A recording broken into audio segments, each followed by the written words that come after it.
Welcome to Shapes of Gaming, the weekly conversational podcast all about video games. It's unedited, unfiltered, and we have always been unhinged here. I'm one of your hosts, Matt, Neocharge on PSN.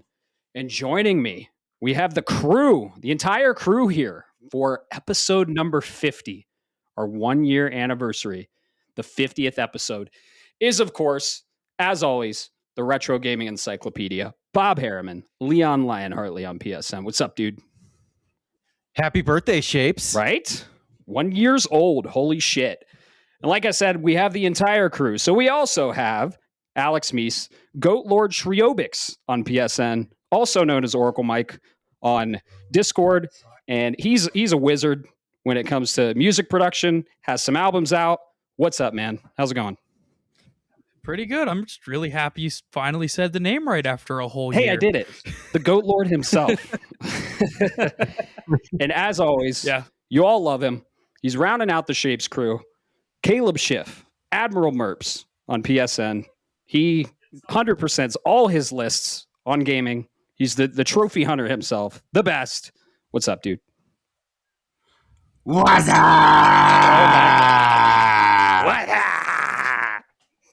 What's up? All right. Welcome to this 90s podcast. I'm one of your hosts. No, we were just talking about Scary Movie. That's funny. Love it. Good intro. And then you stay silent. Just like amazing. So he wants to keep this podcast under 3 hours. Oh, yeah. I'm trying my best. I have to start from the beginning. Fellas, this is our 50th main episode, our 59th episode we've ever done, because we, of course, have bonus episodes. We have spoiler casts. We have a spoiler cast in the works for you all, actually, recording soon.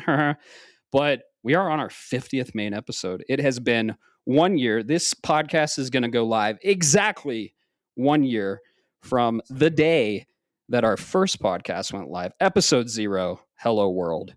How are you all feeling? Bob, go first. Phenomenal. I'm scared, Daddy. I think you should name the episode I'm 50, but I don't know how you write it so that people read it that way. Yeah. But that's just my suggestion. Yeah. I'm excited for you guys. Yeah. I really am. I mean, I didn't realize that that it was last May. I mean, I know that I May 1st was around and I listened to it, but I didn't realize that until the last few episodes when you had mentioned it. And that's quite the achievement. Yeah. It's pretty great. Thank you. So good for you. I'm happy for you. That's awesome. Thank you. Yeah. And a lot of our friends have been part of the journey. So, shout out to Bo Ben, Burrito Supreme, Mace, Mystic Mace, Mason. Who else? Carrie. I don't know her handle. Commander Shepard on Discord, I believe. Ryan Barrett, Infinity's In. He's been on the show. Who else? Am I missing anyone? I don't think so. If I am, fuck you. No, I'm kidding. If Vicky is, you're forgotten.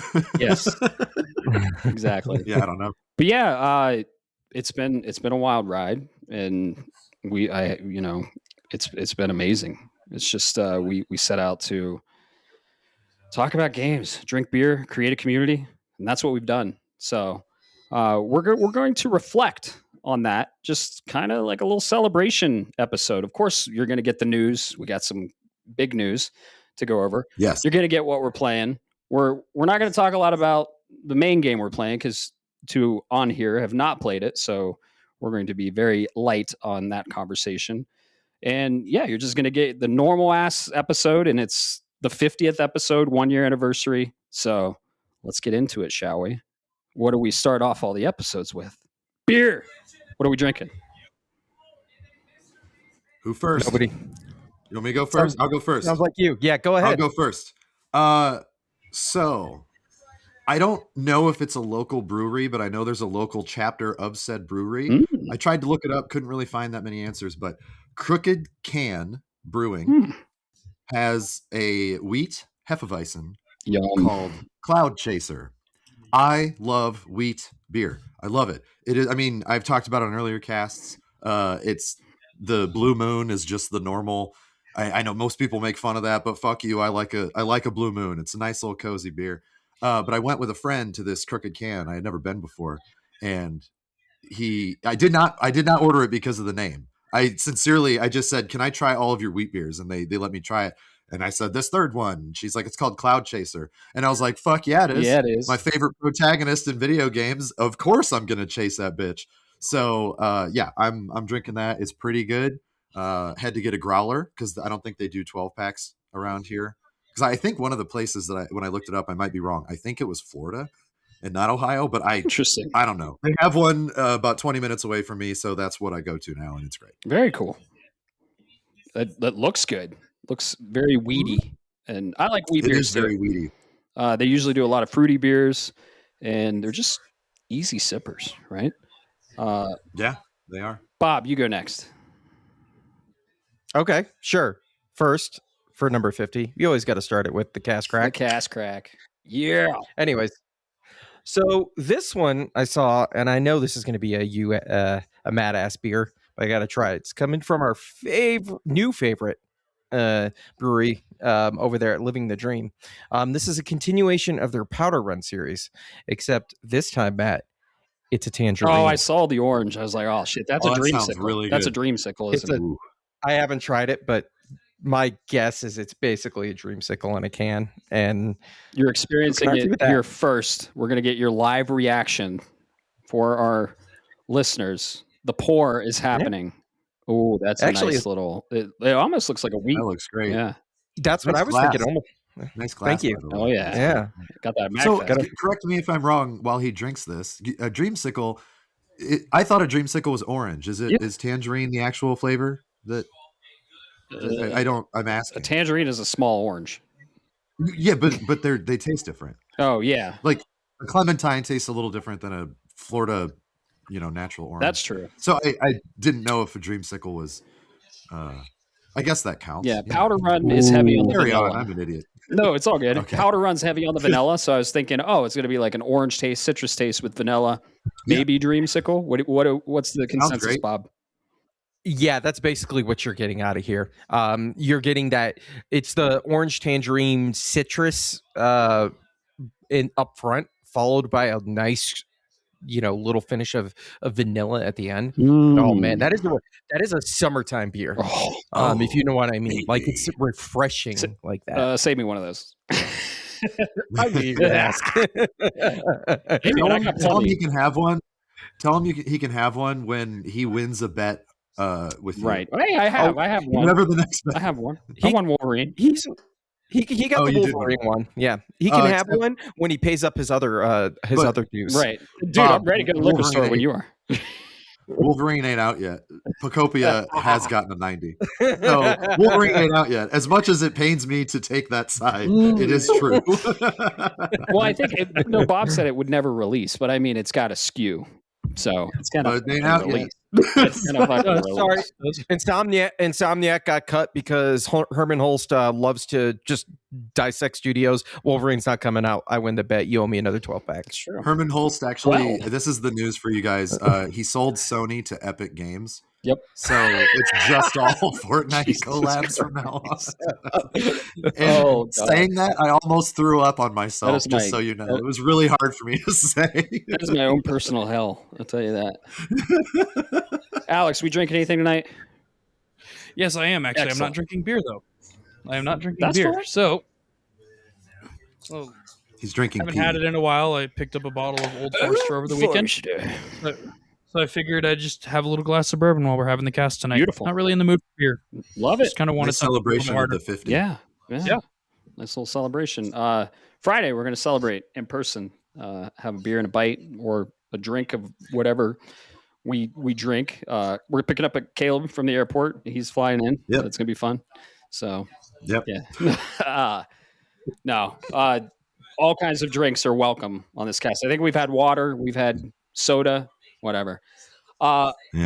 Ironically, Bob, I am also drinking a Powder Run. And this is one you recommended to me. And it fucking tastes like Cinnamon Toast Crunch or a cinnamon roll in your mouth. It is called Powder Run Cinnamon Roll. And it's a horchata style cream ale with cinnamon and vanilla. And it basically just tastes like a cinnamon roll. You're drinking a cinnamon roll. They got some banger drinks, man, and they're concocting. They haven't had a They haven't had a beer I didn't like yet. Yeah, that's for sure. Yeah. So I'm excited to try the tangerine one for sure. So yeah, that's what we do here on Shapes. Our 50th episode. We drink, we talk about video games, but first we talk about life. How's life going, Caleb? Well, I told you if you wanted to keep this cast under 3 hours, not to ask me any questions. Do you have any Cheez-It stories? Failed. Do you have any Cheez-It stories? No. So I think I told you guys, I don't remember if I mentioned it on the cast, but wife and I went on a family trip with extended family to Cancun about a little over a week ago is when we returned. Or actually, I think it was a week ago that we returned. Anyway, your boy here doesn't do that well in the sun for extended periods of time. And I actually was doing great for the first couple days. And then I got heat rash in the back of my throat. Oh, what? Which was not great. I didn't think it was possible. The actual medical version of this is that it's like an allergy, like an allergic reaction that can manifest anywhere in your body. Typically, it is, where you got the most sun. I don't want to be super gross, but if I've been in extended sunlight for a really long time, I tend to get it on my chest and my feet. Because I got big ass flat feet and they're pasty white because I wear pants and shoes all the time. So that's usually where it happens. This time, I did not get it on my back. I didn't get it on my chest. I didn't get it on my arms. I got it on my feet, my legs, the very back of my hands the last day, which was a new one. So it was just itchy. And then I woke up in Cancun and thought that I was getting really sick. If you can tell, I sound slightly congested. I am not sick at all. I actually feel fine other than this stupid, I looked at my throat because I was like, what the hell is going on? And it was just a couple little tiny spots, exactly like the heat rash on the outside of my body. And I was like, what the fuck is this? It's nonsense. It sounds like utter horseshit. So I come home. I'm miserable. If I break out into a weird coughing jag on here, I'm going to try my best to mute the mic, but I think I'm healed enough that I'm doing okay. But I had a dentist appointment, just happened to have a dentist appointment when I got back. And I went in there and I said, is it possible to get heat rash in the back of your throat? And the hygienist that we've known each other for a long time, she just looks at me and she says, so how is Cancun? And yes, it is possible. It's just incredibly rare. And I was like, great. But she had told me that it was basically an allergic reaction, that my body was just fighting whatever. And it just so happened that lucky I got it right smack in the back of my throat. And it's itchy. It's just itchy all the time. Ooh. So I would call, it's weird. It's wild and weird. You're not looking up at the sky, mouth agape, and just like the sun. Lisa asked me. She asked me if I fell asleep with my mouth open in the sun, and I was like, I don't think so. But even if I did, I think that's the most absurd thing that could ever happen to a human being. Like it's just weird. It's nuts. But I mean, other than that, everything seems to be fine. I'm a little tired. Have not had enough time to catch up. Every day there's something else stupid that I got to do. Yep. And I say that with love to any of my friends that are listening. If I have helped you with stupid shit, I'm not upset that I've helped you. It's just still stupid shit. So that's why I haven't gotten to do Pragmata yet. And I did get to start Diablo 4, Lord of Hatred last night with my buddy who's been waiting for months. Nice. So that was like the one real free extended period of time I got, and I was able to do that, which was cool. But yeah, can't really complain too much other than this stupid itchy throat nonsense gobbledygook. Unfortunately, no Cheez-It story. All right. Haven't gone to the store, haven't done anything in recent history, but tune in next time. I'm sure I'll have some crazy bullshit. Yes. Well, welcome back. We're glad you're feeling better. We're glad you're here.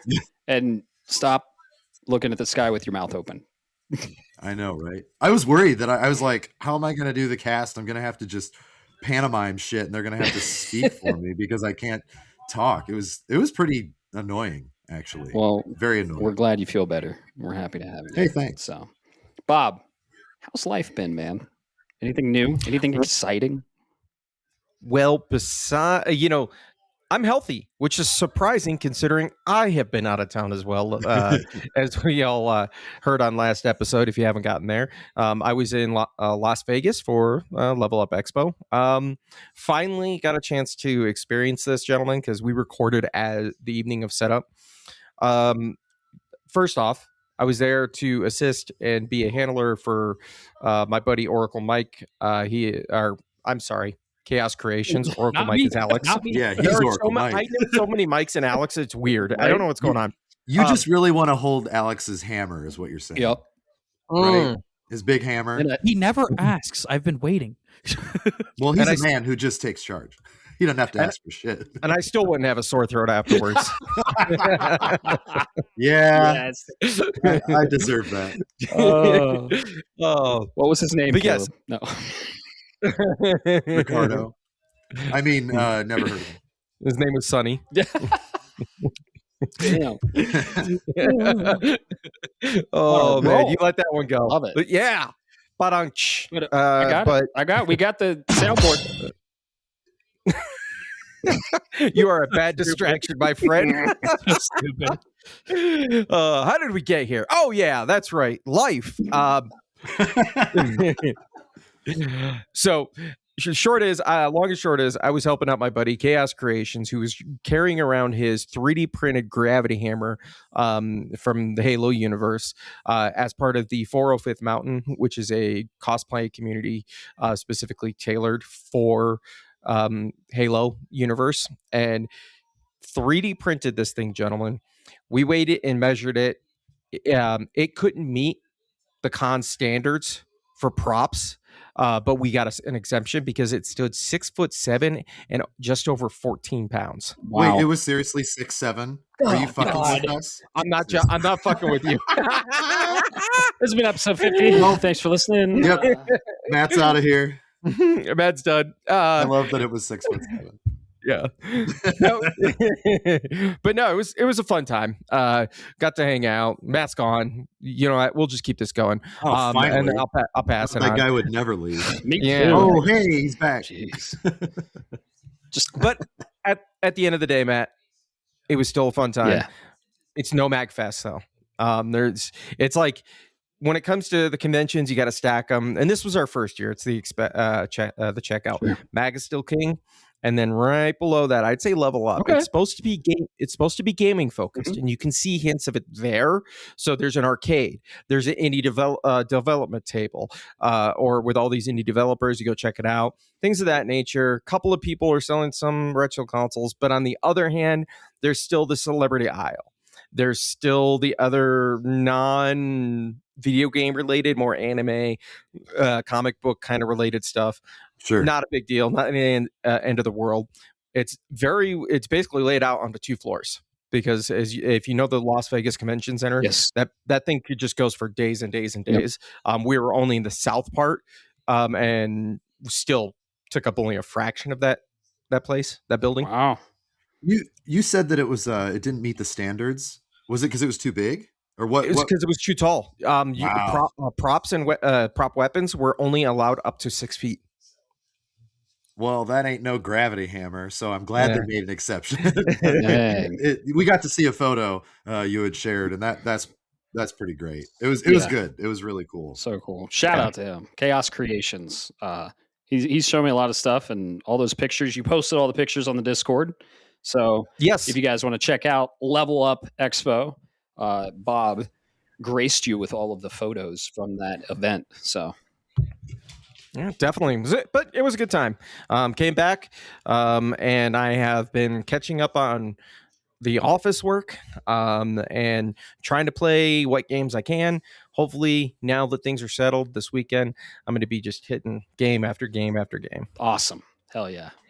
Alex, our beautiful baby boy, how are you doing? First off, how about that new epic intro? Amazing. Yeah, thanks, man. You have been cooking, and that is our new intro. As you heard, it was new yet familiar, but you enhanced the song that the album it dropped on, New Game Plus. You created our intro, our original intro, and then you created this song VIP remix. And I said, hey, for our 50th and our 1 year anniversary, let's mix it up. Let's enhance the intro. So. We have a new yet familiar intro, and I got to say, it has some synth chorus in there, and then it has more bass. I'm a huge fan. So, how's life going? And tell everyone about your amazing music you are creating, and maybe what's to come. Who knows? This is kind of weird to be put on the spot to talk about my music for a minute. Plug yourself. Well, if it helps, I'll get you started. Yes. This morning, when I was getting ready for my day, I was like, you know what? I want to listen to X30. So I popped it on and I listened to the whole fucking thing again. And I was like, tonight, when we record, I have to tell Alex how much that still fucking slaps. It's so good. And I love it. I really do. I love it a lot because I don't know if I told you guys this. Normally, that's not really my style of music. I'm not saying that I don't like it. I'm just saying I don't gravitate towards it. But I enjoy it so much. I feel like I can actually see the story that you were telling throughout all of the tracks. And generally, I don't do that. Generally, I have a song and I take it and I really like the song for what it does, or I need to be shown something while the song is on, whether it be in a movie or in a game, whatever. But with your album, it just does it on its own. It's great. And I'm not just saying that. It like, yes, you could picture me naked. I was in the shower when I was listening to the second half, and I was just like, doing this in the shower. Everything flopping around. Yeah. Oh, there was big floppy donkey dick everywhere. It was great. So, but yeah. So that's your lead in. You get to follow big floppy donkey dick. Yep. In the shower. But for real, man, it's awesome. And this new intro track that I got a sneak peek of is great. So you should be really proud of yourself. It's wonderful. Absolutely, man. Yeah. I don't think I could ever explain in words like how much it means, like how much, not even just you guys, like everybody that's reached out to me that's loved everything I've released so far. Like even New Game Plus, like I've listened to it so much from listening to the podcast myself that I started to hate the song. So when you asked me to take the VIP mix and make it a little better, I was like, you know what? Yeah, I'm going to make it something I actually want to listen to. So that's what I did. I threw in the violins that were already in the VIP remix, and I increased the mids on them so they cut through the mix a little bit more. I changed the bass drum a little bit more. I layered the 808 that I used for the bass in the VIP remix. So it's actually two separate bass tracks, one that's all the way bass boosted and one that's all the way mid boosted. So it sounds incredibly full. Like even in regular headphones, you can still hear it and feel it. Mm-hmm. And it was at the point where it was like physically shaking the crap on my desk and knocking things off of my top shelf up here. And all I have is a little sound bar on here. Beautiful. I listen to it in my car all the time. Like seriously, that music, that album slaps. And yeah. This morning I only had it playing on my phone. Like I didn't have AirPods in. I didn't have it on my sound system, and I still can hear the highs and the lows. And I mean, the mids are strong enough. No, it's not as good as a full on sound system would be, but it doesn't matter. It's like the balance is very good, and it just, the melody is there. The counter melody is there. It gets me excited when I listen to it, which sounds weird to say. Especially in the shower. And I'm not just bullshitting you. God damn it. Well, I'm always especially excited. after talking about your floppy dong. Now you're telling me you're floppy excited anymore. Yeah. Clearly. It started floppy and then ended very, very excited. No, but for real, I'm not just saying that because I know you. I would, that I would tell you if I thought it was garbage. Like I would just be like, hey, I don't think this works. But no, I'm a huge fan of it. So you deserve the praise. Yeah, my man. I've actually told you when we were working on the intro, which we can talk about when we reflect. But I was like, yeah, this ain't it. This isn't hitting. But then when you sent the New Game Plus, so I'd tell you too, Alex, this album is incredible, and I can't wait to see what you have cooking. So, well, there is plenty cooking. Yes. Where can people listen to it? That's gonna BA select start. B space A space select space start, like as in the 2-player Konami code from Contra. That's going to be on Spotify, Apple Music, Pandora, iHeartRadio, pretty much everything. I'm on YouTube as well. And you can listen to the full album there. You can listen to the old stuff. You can even listen to the original version of New Game Plus, not just the VIP mix. But the version that we have on the cast, I will not be releasing on Spotify or anything like that. That's just going to be for us. Oh, and cast I tend to keep it that way. Exclusive. Yeah, I tend to keep it that way. I want to have something as intellectual property for Shapes, not just my music that I benefit off of. Okay, cool. And then I do plan on having a sort of a EP, not quite an EP, coming out shortly. That's going to be more songs from X30 that didn't make the cut. I'm just going to get everything together. I'm calling it X30 DLC. Throw it all together, release it all, and then a few months later do like a whole compilation of everything. And a thank you for all my listeners and for you guys in Shapes. Heck yeah. That's awesome. And it'll be better DLC awesome. Than what Take Two has given us. Exactly. Right. Yeah. If you want it to truly shine, you have to disable it in like 3 months. Yeah. Just take it away. Be like, this doesn't exist anymore. Fuck you guys. Shit. Yeah. I'm going to delete all my music and then launch this album and nothing else exists. Please don't do that. Please just let I would never do it over and over again. No. What the hell? We appreciate you being part of the crew, and we love that intro. And if you want to keep it exclusive, entirely up to you. But yeah, that album, I think Threat Incoming, that synth, that heavy synth, line is just it's one of my favorites. It's so good. Yeah. Wait till you hear the songs that didn't make it. Yeah.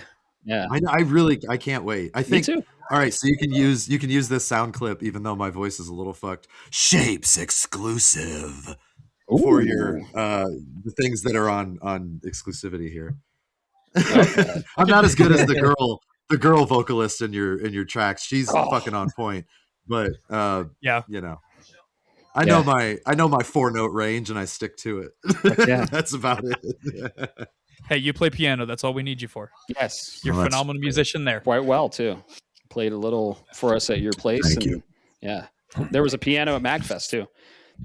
I don't know if it's a grand, I don't think it's a grand piano. It's just a piano you can play. So that's cool. At MagFest, I think it was a baby grand, actually. Baby grand? Okay. I don't remember. I think it was a black baby grand. Well, look at that. Black baby grand sounds like a term baby. that I should not say in mixed company, but I did, and I don't give a shit. Black baby, Shapes exclusive. There you go. There's another one. Jesus. Coming soon. No. That's cool. Life and yeah, the music is awesome. Life for me it's ever evolving. I'm in a transition period.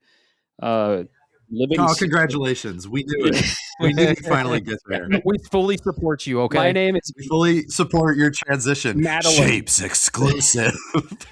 I would like to be addressed as Madeline now.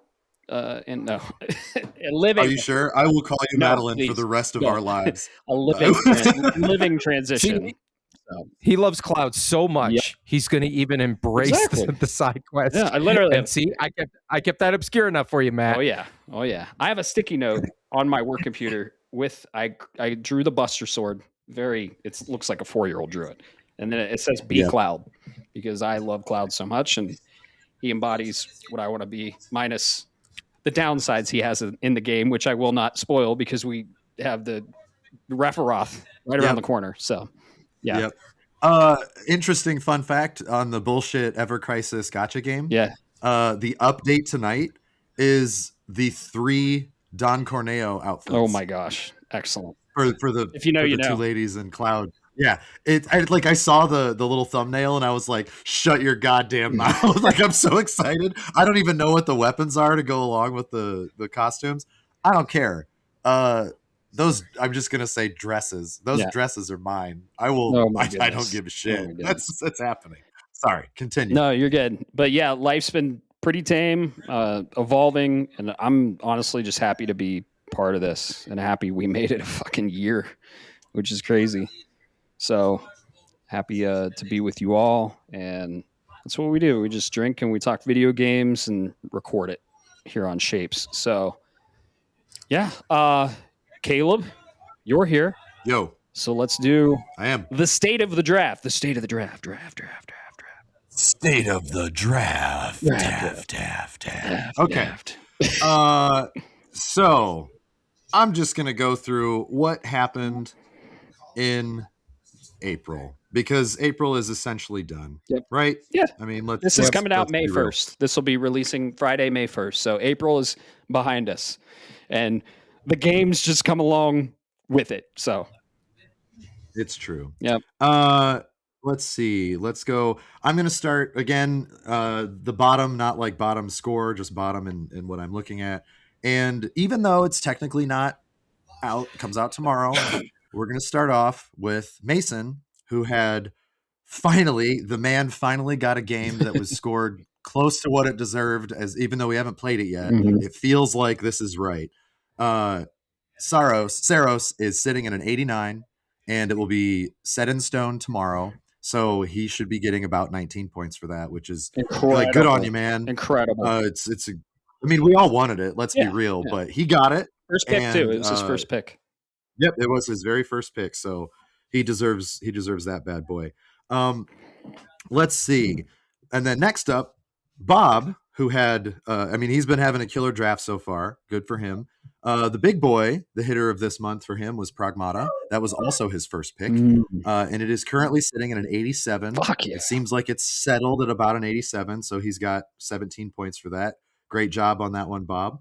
And then the other game that he got this month that released April 20th was Saint Slayer, Spear of Sacrilege. And on the last cast that I was a part of, he explained a little bit about this game. My question is, I know, Matt, you're playing it, right? Yes, I am. I'm going to talk all about Bob, it. Have you played it yet? It's on my list this weekend. Ooh. Okay. So you can talk about it in great detail, but I am going to ask because it is draft relevant. So far, Matt, do you agree or disagree with the score it received? It is currently sitting at a 75. The first 2 hours, no. Once the learning curve, you get past the learning curve, absolutely. It's great. It's great. Okay. Yeah. But so you agree with the 75? You don't think it should be higher? No. Okay. No, I think 75 is good. Not good for the draft, but 75 is a good game. It absolutely is a good game. But we've talked about it earlier that a lot of reviewers are full of shit. And so I am genuinely curious because I have not touched this game. If you agree with it or if it's like, IGN gave it a 3 because it's too much Saint Slayer. Yeah. I didn't know if that was it. Yeah, 7.5 is pretty accurate. There are some interesting design choices and it's hard to a fault. And it's from it was designed from an era that they brought the downsides with it. So, but it is true to form. It really is. So maybe, I don't know, between 75 and 76, maybe, I don't know, 70, 77. I mean, maybe just a little higher. Ballpark. Yeah, absolutely. I agree with the score. Definitely not lower for sure. I got real frustrated with it at the beginning though. Probably. I'm glad to hear it. Was it like $12 or something? 10, it wasn't that expensive, right? $10. $10. Yeah. And I don't like to put a review score. I don't like to put the cost of a game in the review unless it's like egregious. If a game's going to cost $180 and it sucks, I am definitely going to rip it apart. Yes. But if a game is a normal price game, it seems like they put their work in and it's a fair cost. I don't really think it should affect it. That's just me. So $10, I feel like that's a great value. I would have paid 20. It's more than fair. Okay. It has it's short. The first playthrough took me about 4 hours, but like the second was like 30 minutes. So okay, got it. The replayability is there. It's awesome. Can't wait to talk more about it. Yeah. No, I'd love to hear more about it. Yeah. Next up, you actually had no games this month. Matt, you had 0 games this month. You've got a few things coming up in the pipe though, so that's cool. For me, I had 2 games that had dropped. I feel like I'm going to have one of my weird coughs, so I apologize if I do. Right in the very mic. First one, just right in the mic. I will. Oh man, it's not pretty when it happens. I sound like I'm about 90 years old. It's fucking terrible. Amazing. Vampire Crawlers, the game that Bob hates me for drafting because he wanted it, and I took it earlier because he took my fucking Trails in the Sky second chapter. But I'm actually very happy with it. It scored an 84. It settled at about an 84. That seems about right. I know you already talked about this on the last episode, Bob, so I don't think it's spoiler territory. You mentioned that the weapons are like the combinations are the same, which isn't an evolution from the first one. And I agree. I agree that it was very exciting when you could figure that out in the first game and just experience this new thing. And for them to not evolve that seems like just a strange choice. It might be one of those, if it ain't broke, don't fix it. But it also is like, you didn't even try. Like, you didn't even add like a new thing. I don't know. It just, you've played it. So I figure your opinion is obviously more important. But I feel like an 84 is a pretty decent score for it. Wouldn't you agree? I can tell you this much. So that's the only game I've really had time to play. I've had opportunity to play Saint Slayer, and I disagree with the score. There's a reason I haven't touched anything else. I have some small quirks, but that's coming as a Vampire Survivors veteran. Sure. And we'll get into it. But I think it's underscored. Really? Okay. Yeah. I mean, to be fair, I have not played crawlers. I have not. I want to, but when? My life has been nonstop bullshit. So yeah, we could talk about that a little bit more in detail later. But as a draft pick, I did hope it would get at least an 85. I'm close, 84. That's fine. And then the next game that I got, which just officially released yesterday, was the Diablo 4 Lord of Hatred expansion. I will tell you, I obviously have not played through it yet. I did get to play it last night with my buddy, though. We played for a couple hours. We each rolled the new classes. So I rolled a paladin, he rolled a warlock, and we just played together. It was a great time so far. So far, I feel like it's underscored. However, I have not gotten to the end game. I have not gotten to the build crafting yet. I don't know. It is more Diablo. It is more of the, grindy, but the hamster wheel of new shit makes you stronger, so you get new shit, which makes you stronger. Like, I like that, but how much staying power does it have? I don't know yet. We'll see. That also scored an 84. I'm not upset with that, especially for a DLC/expansion. That's fine. I was hoping that would score above an 81, so I feel like I am okay there. We are waiting on Matt to update my Slay the Spire 2 to the 95 that it's listed on OpenCritic right now. And he hasn't done it yet, so that's convenient. Hold on. No, we should probably talk about this because Bob and I were looking at that. It's like one score. I mean, at least it needs at least 3, right? No, the funny thing was it had 2 other scores. Oh, okay. And for some reason, they're just not on there anymore. So that's why I sent it, because I was like, I think one was between an 84 and an 88. I do not remember. I'm being honest. I do not remember. And then another one was similar. I think it might have been a 9 out of 10 or a 4.5 out of 5. Yeah. And then I looked again just to see, and there's a different review that's a 95 out of 100, and the first 2 are gone, but they were from different developers different reviewers, different sites. So I was like, what the fuck? But I had told you before that I was going to seek out the actual reviews from places that had given it a score that didn't post it because they said that they don't necessarily for early access. Yep. But when I saw that the one was a 95, I was like, I'll take it. Let's go. There you go. And you didn't update it, which is really convenient because that'd be a sweet 30 points for me. Yeah, but no, for real, I that's just a 0 right now because of the early access shit, and we'll deal with that later. And then last but not least, no new games for Burrito Supreme, but he did have his mouse PI for hire. We talked about it a little bit on the last cast, but it wasn't out yet. That came out April 16th, and that has settled at an 81. So he's gotten 11 points for that. And I feel like he would say it is underscored. Yes. Based on his experience with it, and especially knowing that it's a boomer shooter and the style of game. And again, we've talked about that ad nauseum on other casts, that if you're a reviewer and you are reviewing something that is a specific genre, you can't hold it to a standard that doesn't fall into that fucking genre. And if you're playing a mouse game, don't complain that it has too many cheese puns. Yeah, like that's just what the fuck? Like, get out of here. I don't. Was it IGN? Did it give it a 6 out of 10? Something like that. Yeah, it's like you want to call them out. They were like talking about it doesn't have an engrossing story, and it doesn't challenge the narrative. I'm like, it's a fucking mouse boomer shooter, bro. Honestly, though, who gives a fuck? Is it fun to play? Is it well crafted? Is it a good game? Exactly. That's it. You do not need to give your social commentary on how many gay people were represented in this mouse fantasy world or weren't. Right. Like, and I'm not saying that as a political statement. I'm saying that I'd say that on the other end of the spectrum. How many straight people are in this game? Not enough. Like, that's the most ridiculous thing I've ever heard. Right. Just score the fucking game for what it is, not for what you wish it would be. Yeah, the fun factor. Many rants about that over. It doesn't have anything to do with art. It's just a fun factor, right? Right. So, yeah. Yeah. IGN has been slipping. They have, and I know that they, at least the last time I checked, just going back to the Slay the Spire, I believe they gave the early access a 9 out of 10. I don't know if it's still that, but I was happy with that review. Cool. Not just because I had drafted it, but because it actually read like, oh, you played this early access, and you've touched on things that are great, you've touched on things that are not so great. That's a fair assessment.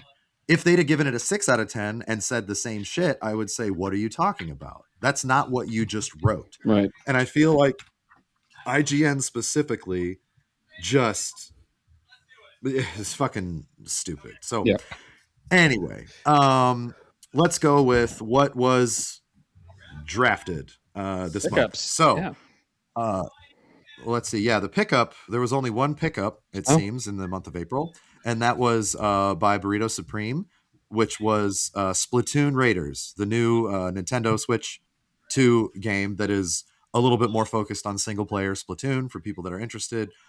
I've never been a fan of Splatoon. It's not bad. It's just multiplayer, and I didn't care. This one actually made me a little bit... I was like, oh, I'd check this out. I do not know the release date, though. I should probably... Has it been announced? Oh, July 20th? Yeah. July 23rd. So that's cool. Let's see. What else do we have? We already had Hades 2 come out. We already had Pragmata. We had Diablo. I feel like there's another game that I'm forgetting, but we talked about Saros. So we'll just do the quick score update. And going from last to first, and again, not all games are out, so this doesn't really mean anything. Burrito Supreme with only one release. He is in 5th right now with 11.27 points. Neocharge Matt is in 4th in 4th right now with 2 releases, 21.81 points. Again, only 2 releases, whatever. Yeah. Mason is in 3rd right now with 23.08 points, and he has had 5 games released. So again, Saros points have not been added to that, so he'll be getting 19 added to that tomorrow, roughly, which will keep him in 3rd. In 2nd place is me with 70.59 points with 5 games released. And that does not include Slay the Spire 2 or Solasta 2. And then in 1st place, killing it so far this year, Bob with 95.05 points, even though he does have 7 games out, though. So he's about halfway. He's a little under halfway of his full list. Last thing I wanted to touch on here, the very next game to release that actually matters. My mixtape comes out May 7th. But the game that I think actually matters is Bo is going to get another very, very big drop on my wife's birthday, which is Forza Horizon 6. And I think that's going to crush the scores. It's going to be fucking awesome. That's a game right now. I'm going to tell you, if it got a 70, I'm still going to buy it. If it got a 60, I'm still going to buy it. It's Forza. It's in Japan. I don't need to know anything else, but I do think that's going to break 90. Nice. I think it's going to be really, are you getting it on well, Xbox? so. Well, yeah, you are. I am. I can't wait. I thought I could wait. I have these other games to play, but I still don't know when PlayStation's getting it. Right. And this fall, probably. I don't have to wait, so why bother? Yeah. Why wait? Yeah. Fuck, if they're lucky, I might double dip when it comes out on my 5 Pro. Who knows? Because I love Forza Horizon a lot. I do. I am excited for this game. I'm going to get it as soon as it comes to PlayStation. So yeah, it looks great. Yeah. Do you want me to touch on the other May releases that are coming? Yeah, let's talk about the other 3. Okay. So another one that Matt gets is Yoshi and the Mysterious Book on May 21st, which seems like a cozy enough Nintendo game. You know, whatever.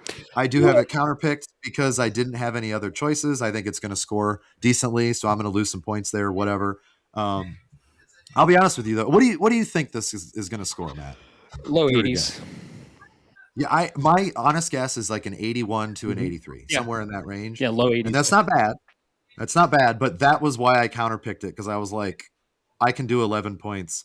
All the other games I felt like were going to score so much more. Yeah. So I was like, and who knows? A counterpick 80 or above stings. It does. I know, but I also did that last year. And right. But this year I don't really care that much. Yeah. I already won one. I don't need to win anymore. I'm happy to share the wealth and just try my luck, you know. But I hope it does well for you. I really do. Yeah, me too. Do you still have the day after that? Do you still have the crown and scepter? I do. It's, excellent. It's right over here. Oh, good. I'll send you my address after this. You don't want your own? You don't want a new version, a fresh version? No, he wants it to smell like you. From one, oh, I mean, who doesn't? Let's be real. The day after that, and this is another potential big one, is Lego Batman: Legacy of the Dark Knight. I'm excited. May 22nd. Mason has that one. It was an original draft, I believe. I think he did draft that originally. I mean, Lego games have had a few that have been a little rocky lately, but I think this one's going to be awesome. I do too. This one looks awesome, sounds awesome. Again, another one that I think should score pretty well for Mason. Yep. And then, last but not least, in the month of May, is May 27th. Matt has this big boy 007 First Light, which I think we're all excited for.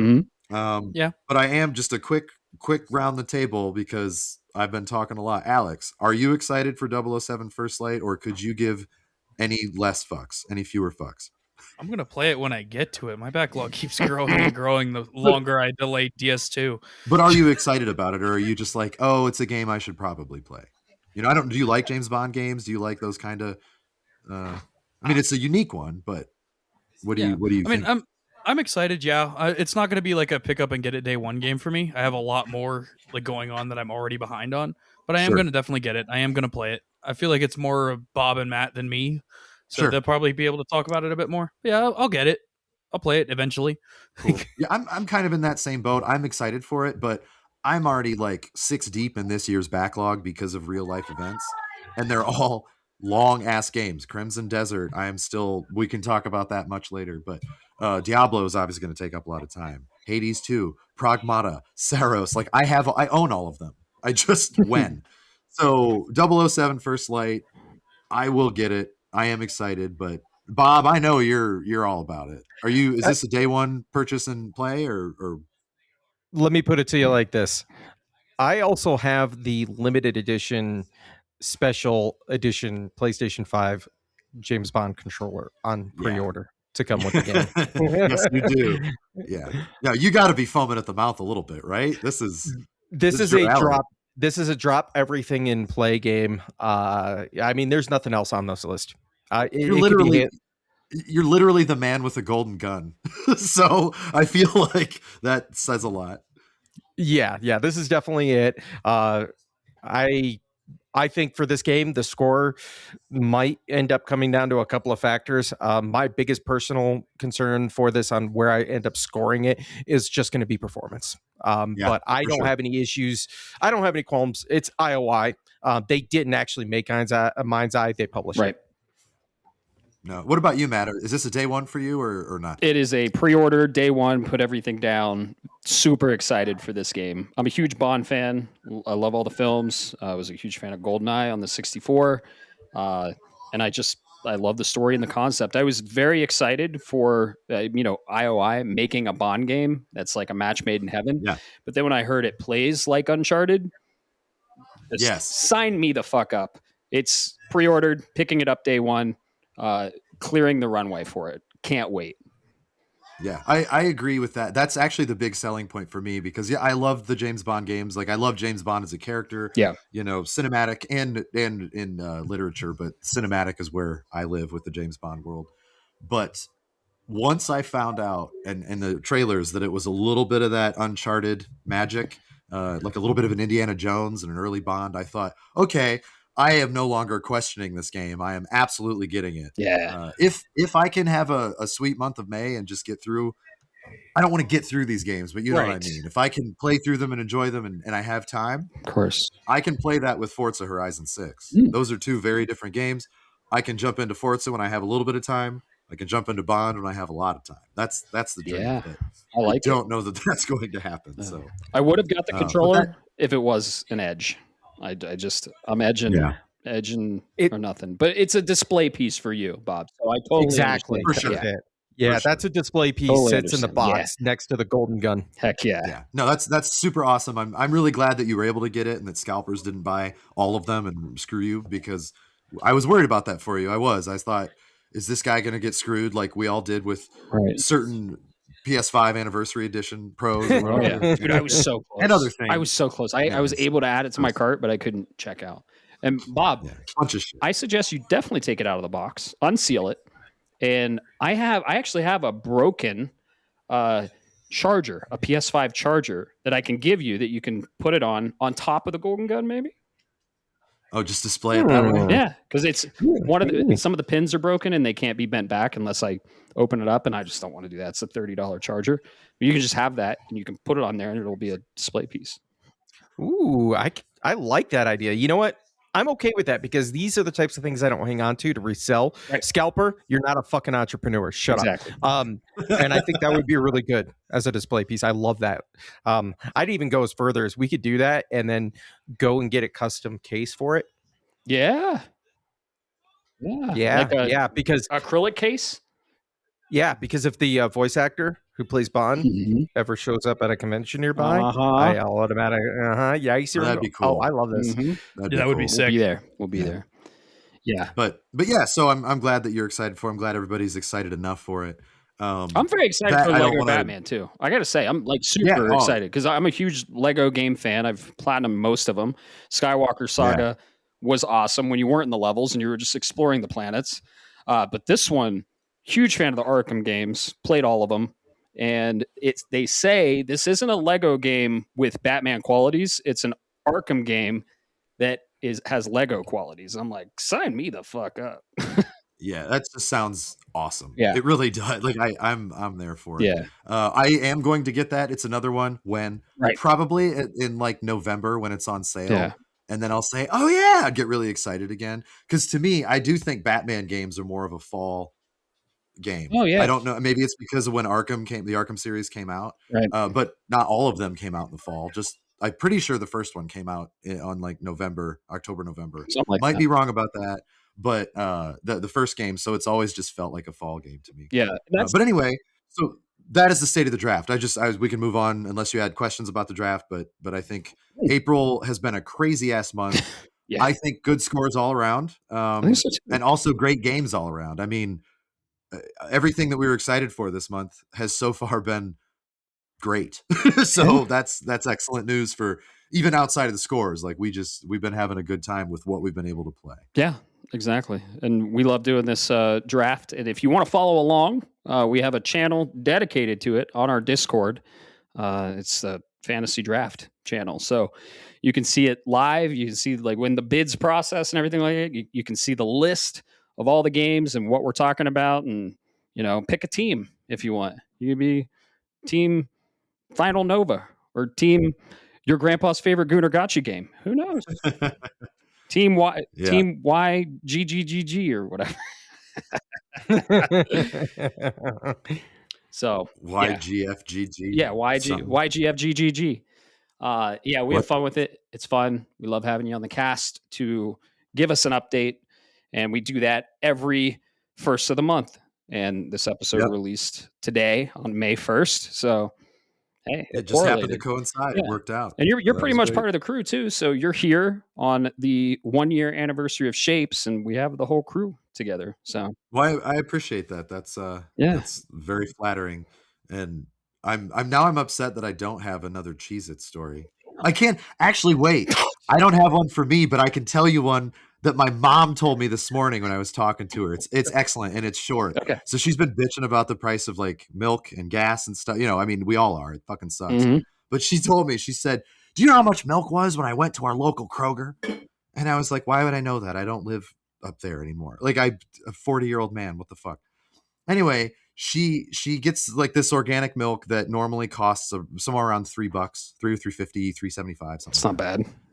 And she showed me I don't have the photo proof, but she showed me, she held up her phone. We were FaceTiming and it was $8, $7.99. Wow. And she said she went like to a town nearby she's like, fuck these people. I'm going to go somewhere else and get this milk. I have no idea what she paid for somewhere else. But I said, how much did you spend in gas to save money to go, and she's just like, God damn it, it's on principle. And I don't blame her. But here's the best part of the story. She went back to the Kroger, okay, where it was $8. And she opened the thing to get like to check because you have to put your head in to see the thing. And she saw one of the guys who worked there who was stocking the milk. And I hope I get this right. It was, if you knew my mom, you would laugh even harder because it was awesome. She said, and when I saw him, you know what I did? I got up in his face and I said, it'll be a cold day in hell before I pay $8 for this fucking milk. You could shove it up your ass. And then she like closed the door and she said she took a step away and then went back, opened the door again and said, you know what? It is colder than hell outside and I'm still not going to buy it. And then she shut the door and she said that the guy looked at her like she was just insane. And I said, well, Mom, that is kind of insane. Yes. Like, what are you doing? But then I was secretly very proud of her. Yes. Because I was like, I probably would have done that if I was in a terrible mood too. Mhm. But it was just, I'm just picturing this guy who doesn't work for Kroger, who probably works for the, a truck company that delivers the milk, who's just like, what in the hell is going on? But yeah, that happened yesterday. My mom told me about it this morning. Wow. I was so proud of her. So there's your pseudo Caleb Cheez-It story for the day. Amazing. For the week. How old is your mom? She will be turning 73 on June 13th. That's amazing. An old lady just my comes up dad's and is 77 like, June 6th. So I mean, my mom would have done that 40 years ago. She doesn't give a fuck. Yeah. Like she's young at heart and she's just as active as she was 30 years ago. It's great. Very cool. But boy, when she gets a bug up her ass about stuff like that, it is hilarious to listen Everyone to her. hears about it. Yeah. Dang. This is great. I'm sure she's told all of her sisters and everybody that lives in that hometown. Yeah. Yeah. She's probably told it so much that it got back to the driver who heard it. I wouldn't be surprised. We'd be like, oh, that was Barb. Okay. Small towns, man. Small towns, I tell you. Yeah, pretty much. That's awesome. Well, we love your stories. Our listeners love your stories too. And we love having you on the cast. Thanks, listeners. I appreciate it. Yeah, of course. So yeah, that was the state of the draft. And before we get into the reflection, let's tell everyone where they can listen to us, right? We've had a huge uptick in listeners. We've like tripled our listener count. So if you're new and listening, thank you so much. We appreciate it. We're just a few guys talking about games, having some beers, and honestly, sharing our passion for, in our opinion, the best damn art form in entertainment. So that's why we're doing this, and that's why we started this. So thank you. If you're part of the Discord, you've been part of a 1-year amazing community. We're having a ton of fun on there. We have a bunch of conversations. We put polls up there. We have channels for everything. Alex, you've been doing our social media. You've been tagging a bunch of people. That's probably caused a lot of traction. So gathering listeners. All we want to do is grow this thing so more and more people can keep the conversation going. Because we think when you talk about games in a subjective sense that it's just a celebration of art. And this, unfortunately, the gaming landscape nowadays is a bit negative. And we want to put a positive spin on things. So that's why we started this thing. And yeah, if you're part of the community, thank you so much. If you're new and you want to be part of the Discord and you want to, follow our socials and subscribe to the cast, Bob, where can people find us? Ah, shit. Pop quiz. You think after a year I'd remember this? No, I'm just messing with y'all. Yeah, just go ahead and get into that browser of your choice. I use Opera GX, but go to shapesofgaming.com. You'll find our landing page. That's where you're going to get all of those good links where you can hear our shenanigans, see the awesome pictures from conventions and other community members who are doing their 3D printing or other types of artwork, where you can learn about the draft. And all of the links on for the Discord that take you to those great channels are there. You can hear our voice through the podcast service that you choose, as well as YouTube if you want to listen to us on YouTube. But I don't know a lot of people that do that. But I'm not, you're going to judge you. But anyways, come check it out. Socials are there. Go to shapesofgaming.com. Yep. We're on everything, and we just like keeping the conversation going. So we're just a bunch of nerds talking about nerdy shit, and we have a Discord for it that you can talk about all your nerdy shit. And all we ask is just don't be an asshole. And this last year, dude, it's been great. We've kicked a couple spam accounts, and they were clearly spam accounts, but there have been no issues. Knock on wood, right? Everyone's been cool. No one's been mean or an asshole, and everyone's just getting along and just sharing their love of video games. So And that's why we started all this. 1 year ago, it was conceptualized in a brewery that's no longer here, unfortunately. But if all of you didn't know, I used to run a gaming podcast. Caleb, I've known you for fucking decades, and I have wanted you on the cast for a while, but we weren't able to do it. And finally, we have the platform to do it where you're in Ohio, we're in Colorado. We can finally get you on. I've been wanting to get you on the podcast forever, and I'm so glad you're part of this now. So, yeah, Bob and I were basically just talking and meeting up about every Thursday. Alex, you were there some of the time too, and we were just talking games and drinking. And I think, Bob, you were like, why don't we record this? Let's start a podcast, right? And I was like, well, funny enough, I have some ideas and I have a concept for it. And so it just kind of 2 months later, we released our first episode. And I'll never forget, we worked with you, Alex, for the intro. You sent us some samples and I was like, no, that doesn't sound right. But then you sent me the one, and Bob was there. I threw in my AirPods. I'm like, all right, let's take a look. And I was like, hold on. Oh, shit. And Bob saw my eyes light up and I was like, oh, this is the one. And then we set up a Discord call. I didn't really know you at the time. I had hung out with you there, but we're like good friends now. But we were working on the intro and it was just awesome to collaborate. And I've always wanted to be a creator. I like creating, and that's what we're doing here. So yeah, Bob, man. Can I share a dirty little secret? Please. About so Alex, just so you know, when they were in talks about this, and Matt was talking about like, oh, we might have a guy that can do some of our music, and Matt knew that I was at least musically inclined in some way. So he's like, it's too bad that you wouldn't want to do it. And I was like, fuck that. I'm a lazy bitch. I'm not going to be able to do it. Plus, I wouldn't really be able to come up with something cool. But I said I'd be more than happy to listen to something, just give you my opinion. And if you love it and I hate it, it's going to be your thing. I don't care. If you want my opinion. And so Matt didn't send me the first one that he had sent you. And he wasn't mean about it, but he was like, I don't know if I'm feeling it, whatever. And like, I don't know how many days later, when you sent him the one that he loved, I wish I had the text, but it was like all caps, like, hold on. And I was in the middle of something and I was like, shut the fuck up. I don't want to hear this. But he was like, you have to listen to this. You have to listen to this right now. And he gave me just a little clip. I don't remember if it was the whole thing, but I do remember it was like between 7 and 15 seconds. And he's like, what do you think? And I was like, oh, damn, that's pretty good. And they hadn't released an episode yet, right? They didn't, They hadn't had anything. Oh yeah. This was in the conceptualization phase. Yeah, this would have been like month 1 of the 2 months that they were prepping for this.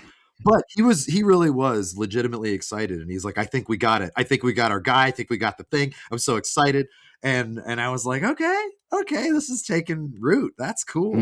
So, I mean, he's being sincere when he says his face lit up and he was very excited because I may have seen it in person.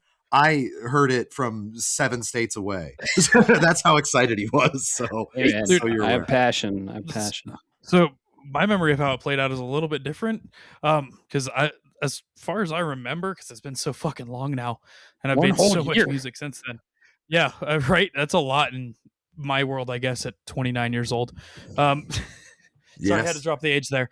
But back in my day, Sonny, you didn't even have your underpants on. Yeah, but like no, so I had created the first song and I wasn't even happy with it, and like I had gotten in the Discord call with them. We were talking about how to edit it, and I mentioned what would later become New Game Plus, and I had mentioned it, and I sent it to them, and they're like, "Hold up, the fuck is that? You should try doing this. You should try doing this. You should try doing that." We were on a Discord call for what was it, like 3-4 hours? Yeah. And I wasn't even a part of it. This song. Yeah, I was there like 9 hours long. We would still be working on it, Caleb. Let's be honest. It's true. The cast would be starting this May. Yep. Yeah. No, we were on that call for like 3, 4, maybe 5 hours, just trying to figure this song out, figure it out, and then eventually we nailed it. Yeah. And then it was just a matter of me figuring out how to put the fucking PlayStation intro sound into it. Yeah. Which took longer than I care to admit. And then Matt just did that himself. Yeah, through GarageBand. It flows so well. It's funny. It's funny you mentioned that, man, because that's like we're getting these different perspectives. And from my perspective, from the very beginning, bringing this up to Matt, I don't remember what prompted me to. I wish I could remember what it was, but I was just like, if you ever want to do a cast, let's do this. And then you're wishy-washy at first, from my perspective. Maybe, kind of not. I don't know.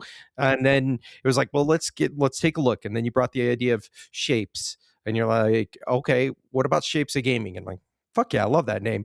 And then it continued to drag out. And then all of a sudden, one day out of the middle of nowhere, you're like, hey, let's go ahead and do this. I already bought the domain. I got this set up. I was like, oh, shit, I need to find us a music guy. Alex, hopefully you can get us an intro. And then it was, okay, we've got an intro. I think we have an intro. And as we're continuing to talk about that, we're trying to plan the first day that episode 1, if you will, is going to go live. I don't even have the setup that I have now. I don't have shit. I just need time to be able to get it prepped. I'm like, Matt, give me a couple of weeks notice so we can get this done. And then the second Matt heard New Game Plus and heard that intro, within a couple of days, he's like, all right, cool, let's go ahead and record. We're going to put out May 1st. And I'm like, whoa, dude, what the fuck here? Sometimes I'm a bit. That's pretty much how it felt. Sometimes I'm a bit ambitious, pretty much how for it felt. sure. Yeah. I mean, it's funny because I feel like the tables flipped. And again, I'm saying this from remote and just getting like updates through the grapevine and then being a part of it over the last year. But Bob, we talked about the 4 of us, Gladio, Noctis, Ignis, Prompto.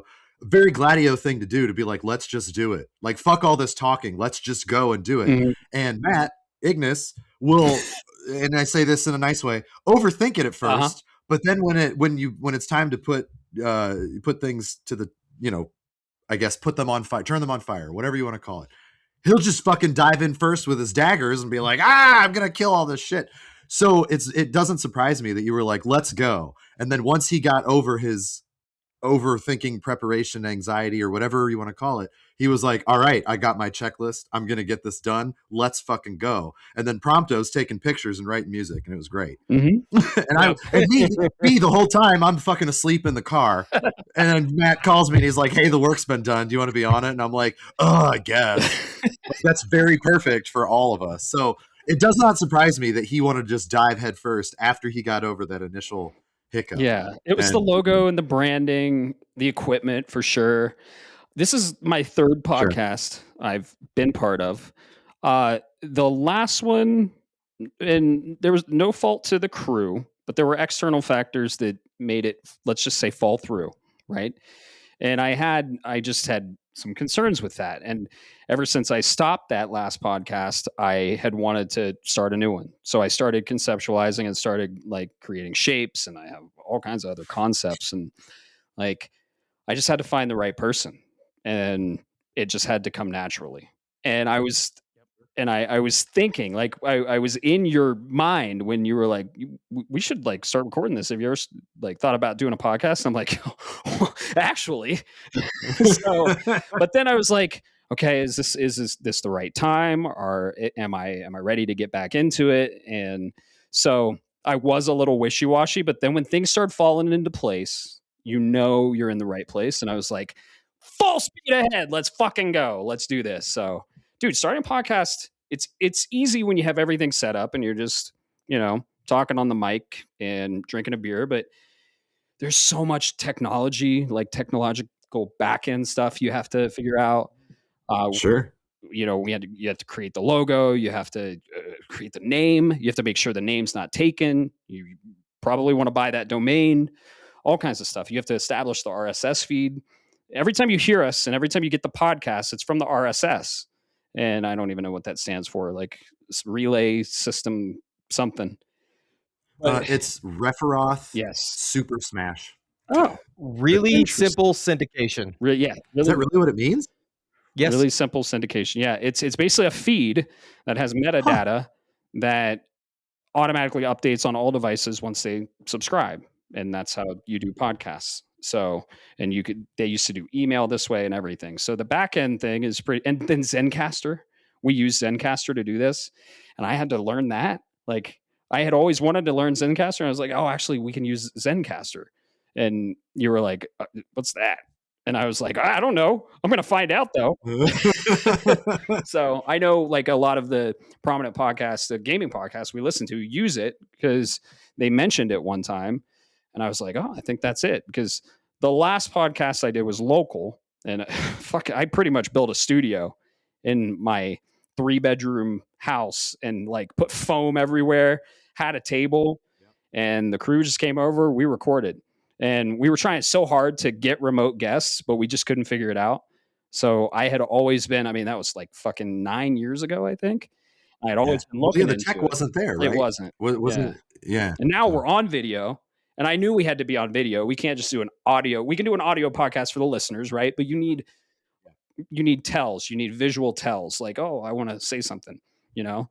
So, man, what a wild ride. Yeah, when you sent that intro concept, my eyes lit up and I was like, let's go listen to it in the car. And Bob's like, all right. So, Bob, you've been an amazing co-host, dude. I'm just grateful every day for you, and I'm grateful for the crew, and we just work.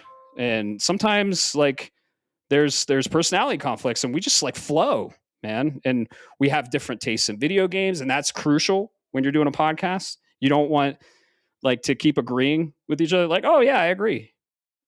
What do we want to talk about next? No, we like bounce ideas off each other. We're like fucking good friends in life, in real life, I should say. And yeah, it's interesting because sometimes when we do the spoiler casts, most of the time we're doing it because we all loved the game, or at least aspects of the game. And some of the hardest parts, some of the least interesting, at least when I listen to them back, I'm like, we all agreed on that because it was awesome. But that wasn't a very exciting thing to talk about because we're all like, wasn't that great? Yes, it was great. I want to blow that thing too. Yay. And then you just move on to the next part where we might disagree and it's way more exciting to listen to. Right.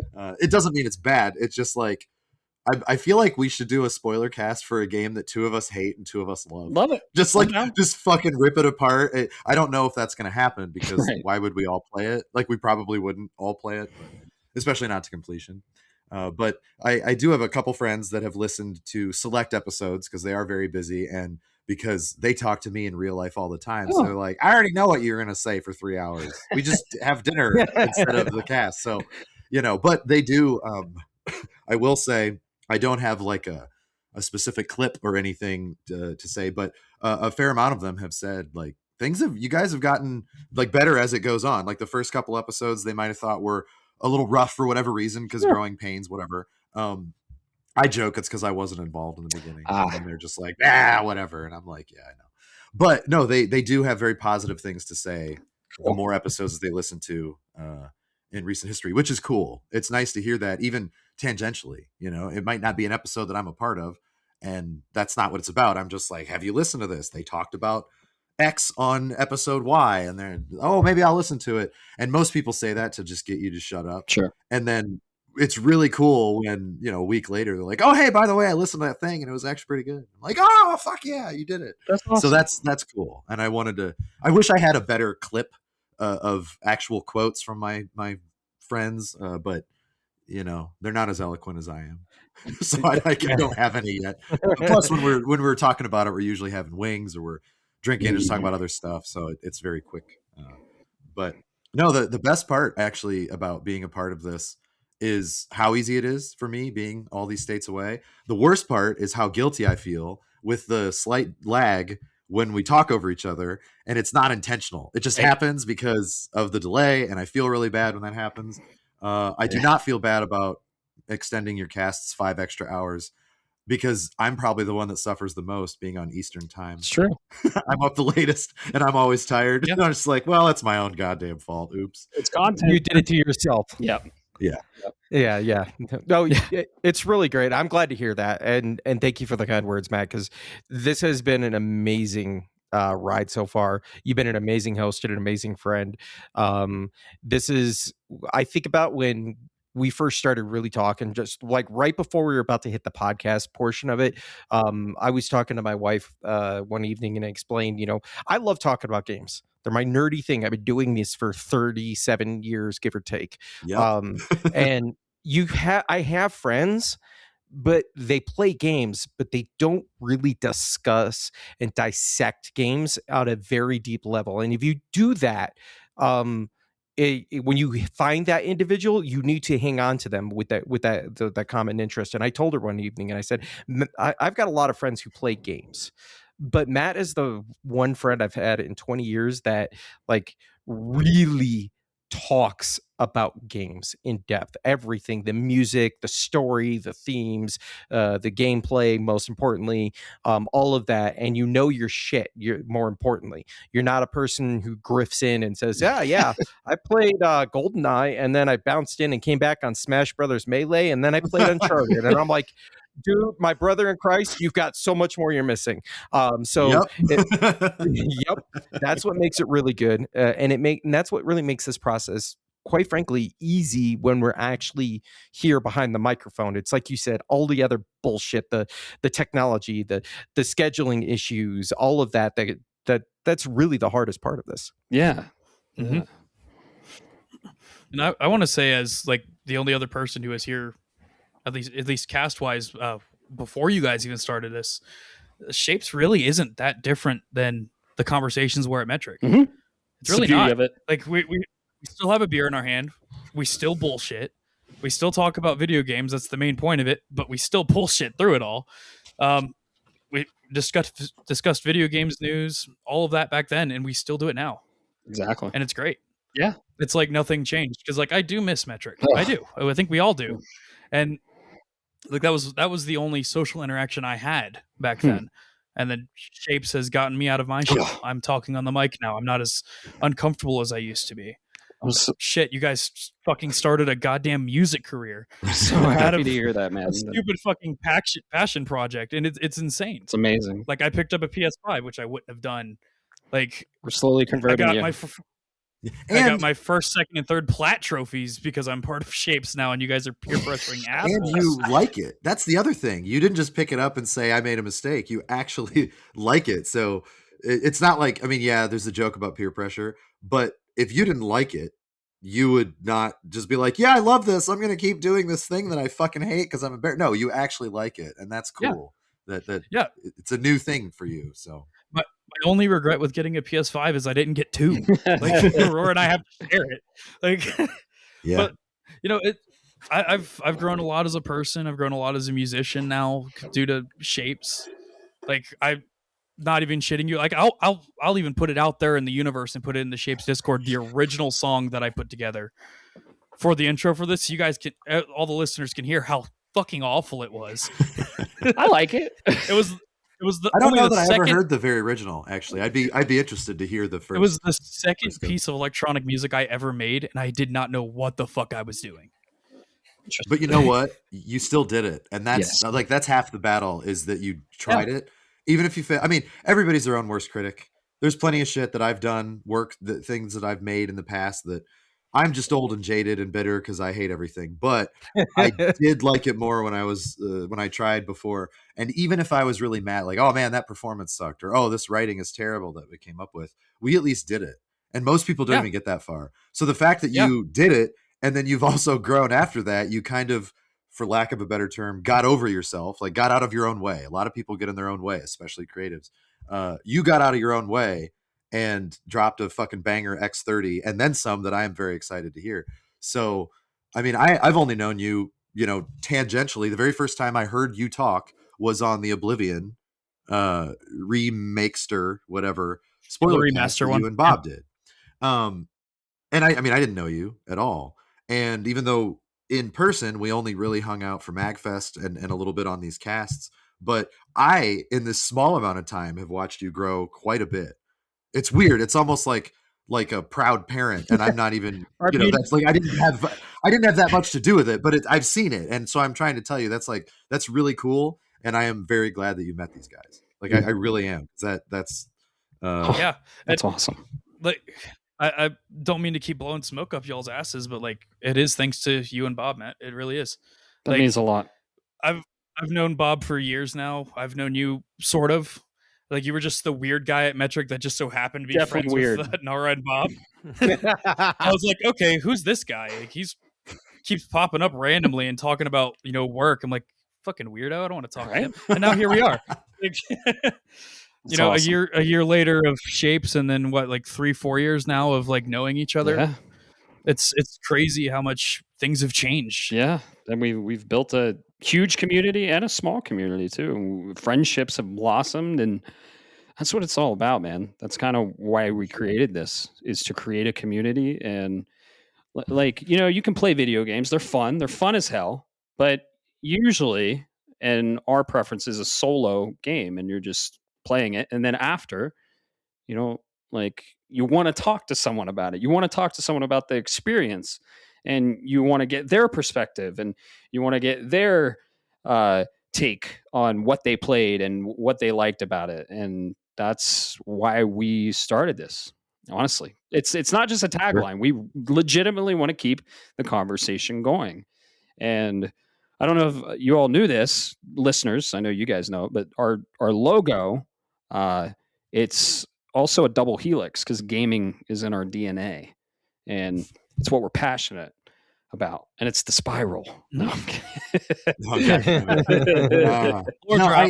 I do want to piggyback a little bit on what Bob was saying about when he was describing Matt, and like, this guy gets games. He talks about him more, and he can not tear them apart. I don't mean that in a bad way, but like, you can dissect, you can look at stuff.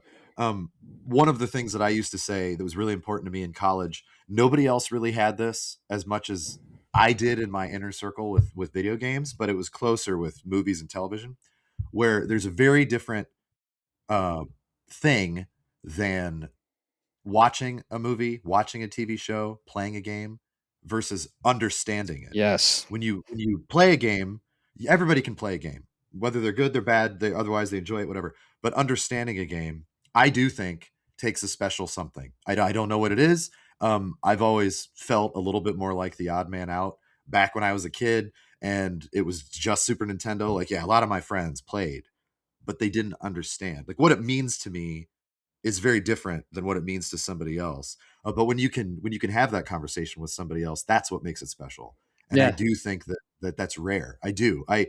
Game developers have it when they praise their competitors. It's the same thing at any award show, Academy Awards, Emmys. When you have a director or best actor, best supporting actor, they go up and they accept their award. And it does seem a little hollow sometimes when they say, "Oh, I'm in such a great field with all these other wonderful people." I've been in the industry, and I know that most of the time they actually mean it. When they say things like, "I don't deserve this because I'm up against Meryl Streep. Meryl Streep is the queen. Like, why in the hell? How did I win this award?" But it's not about being better. It's just about understanding. You understand the craft. You understand why it's important and how it can touch people. And video games do that. And I still to this day think our Claire Obscure spoiler cast is probably the best one. I mean, it's 5 hours long, so that doesn't help. But I think that game was one that just deserved to be dissected in such a level Absolutely. that we did. It's one of the most listened to. It's one of the most listened to. Yeah. Yeah. And I think, the game was obviously incredible. We already glazed it until the cows came home. But I think that it was more justified. And I think all of us, while we might have disagreed with certain things, we talked about various choices that are made or whatever, but the game itself, I feel like we all understood it, which is really hard to do. Right. And you can't do that with everything, but I do think that you guys do a pretty good job overall. I mean, as an outsider, as a listener, I think that happens, and you really can't get that everywhere. I not just in games, just movies, television, books.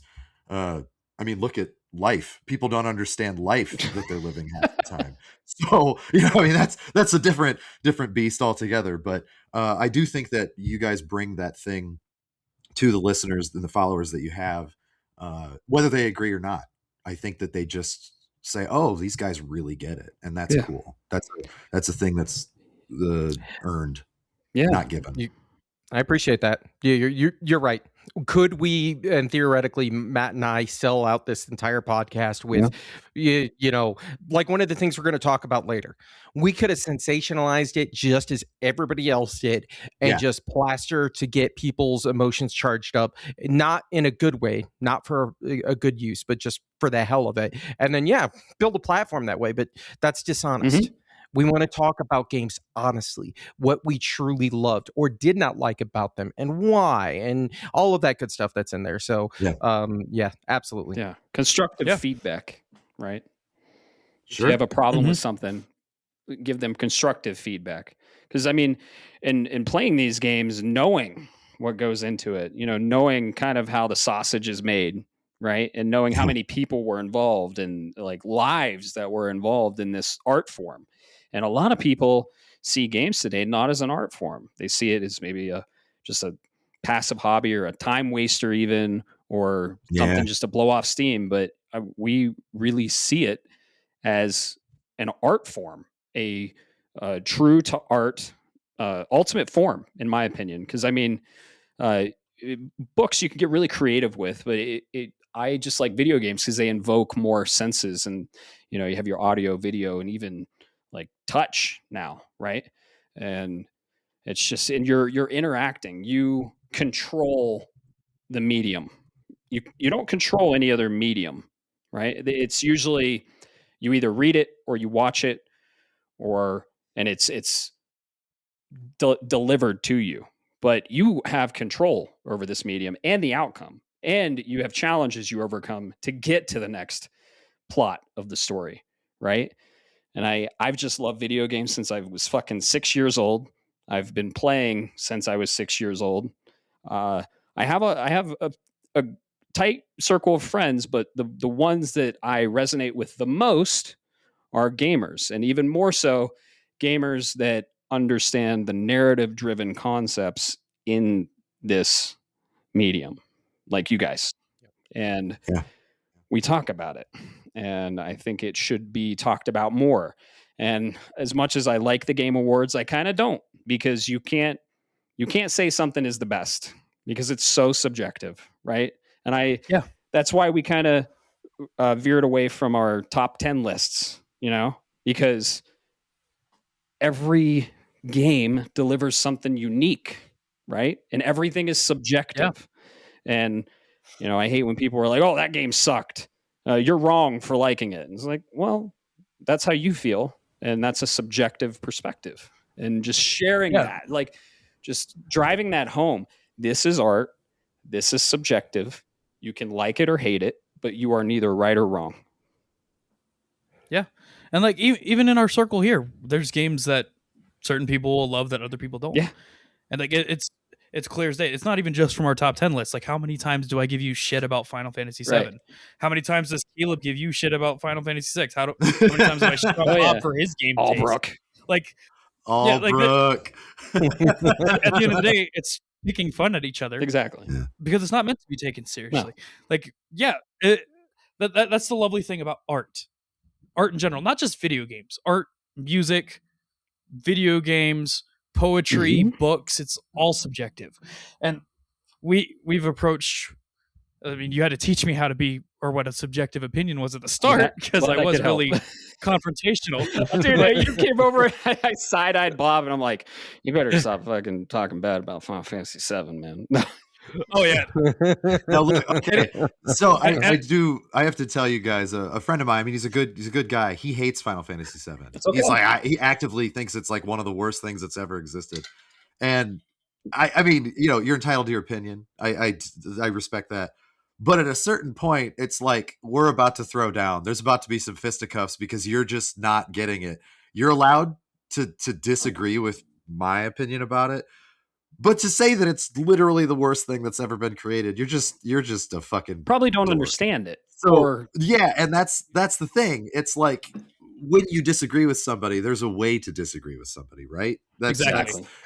That's very important. And I think that overall, we towed that line pretty well. I mean, a lot of our top 10 lists or top 5, we would say things like, my personal top 1, 2, and 3 is this. Not, these are the best 3 games here, and you all need to suck it. I mean, we might say that, but we don't.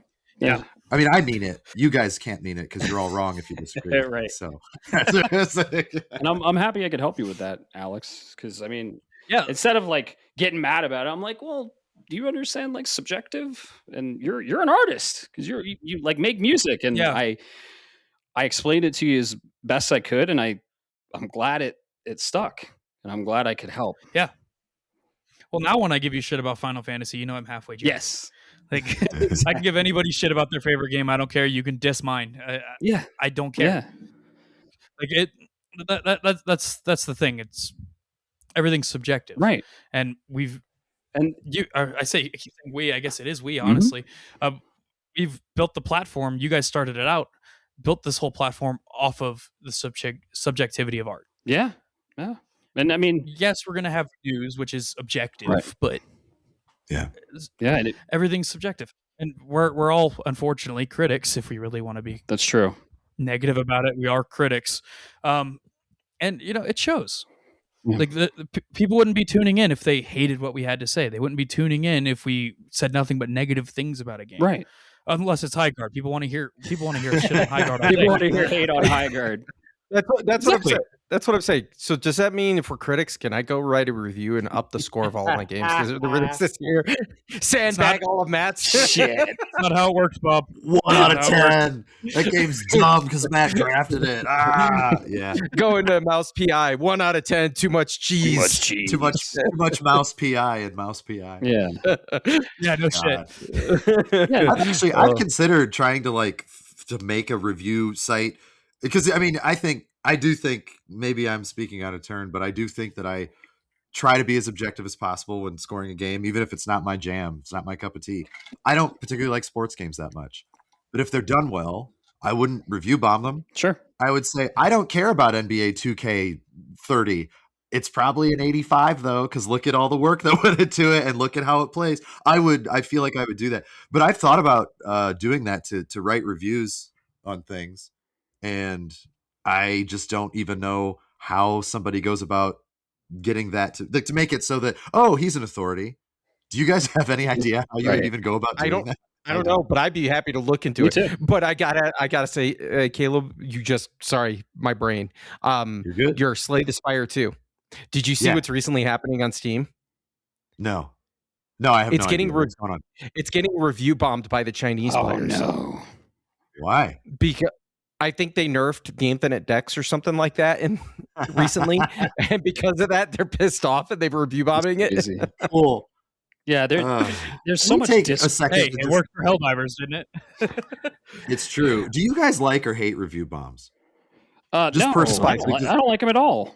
Why would I? No. I personally hate them. I despise was them. curious about it. Yeah. Now, if the way I look at it, if it's done for a positive reason, I don't. It wouldn't mind. be a review bomb then. It'd be a legitimate negative review. Review bomb, I think the term means that they just want to lower the score for personal reasons rather than how good the game is. Like The Last of Us Part 2 got review bombed, and it's a phenomenal game. It's interesting you're saying that, but my only, because I think I know where Alex is coming from, because I'm genuinely, I do agree that if it's the only way to get something done and get noticed to fix this problem, whatever that might be, and the only one that comes to mind right now is Monster Hunter Wilds on the PC release, because it was just busted as shit.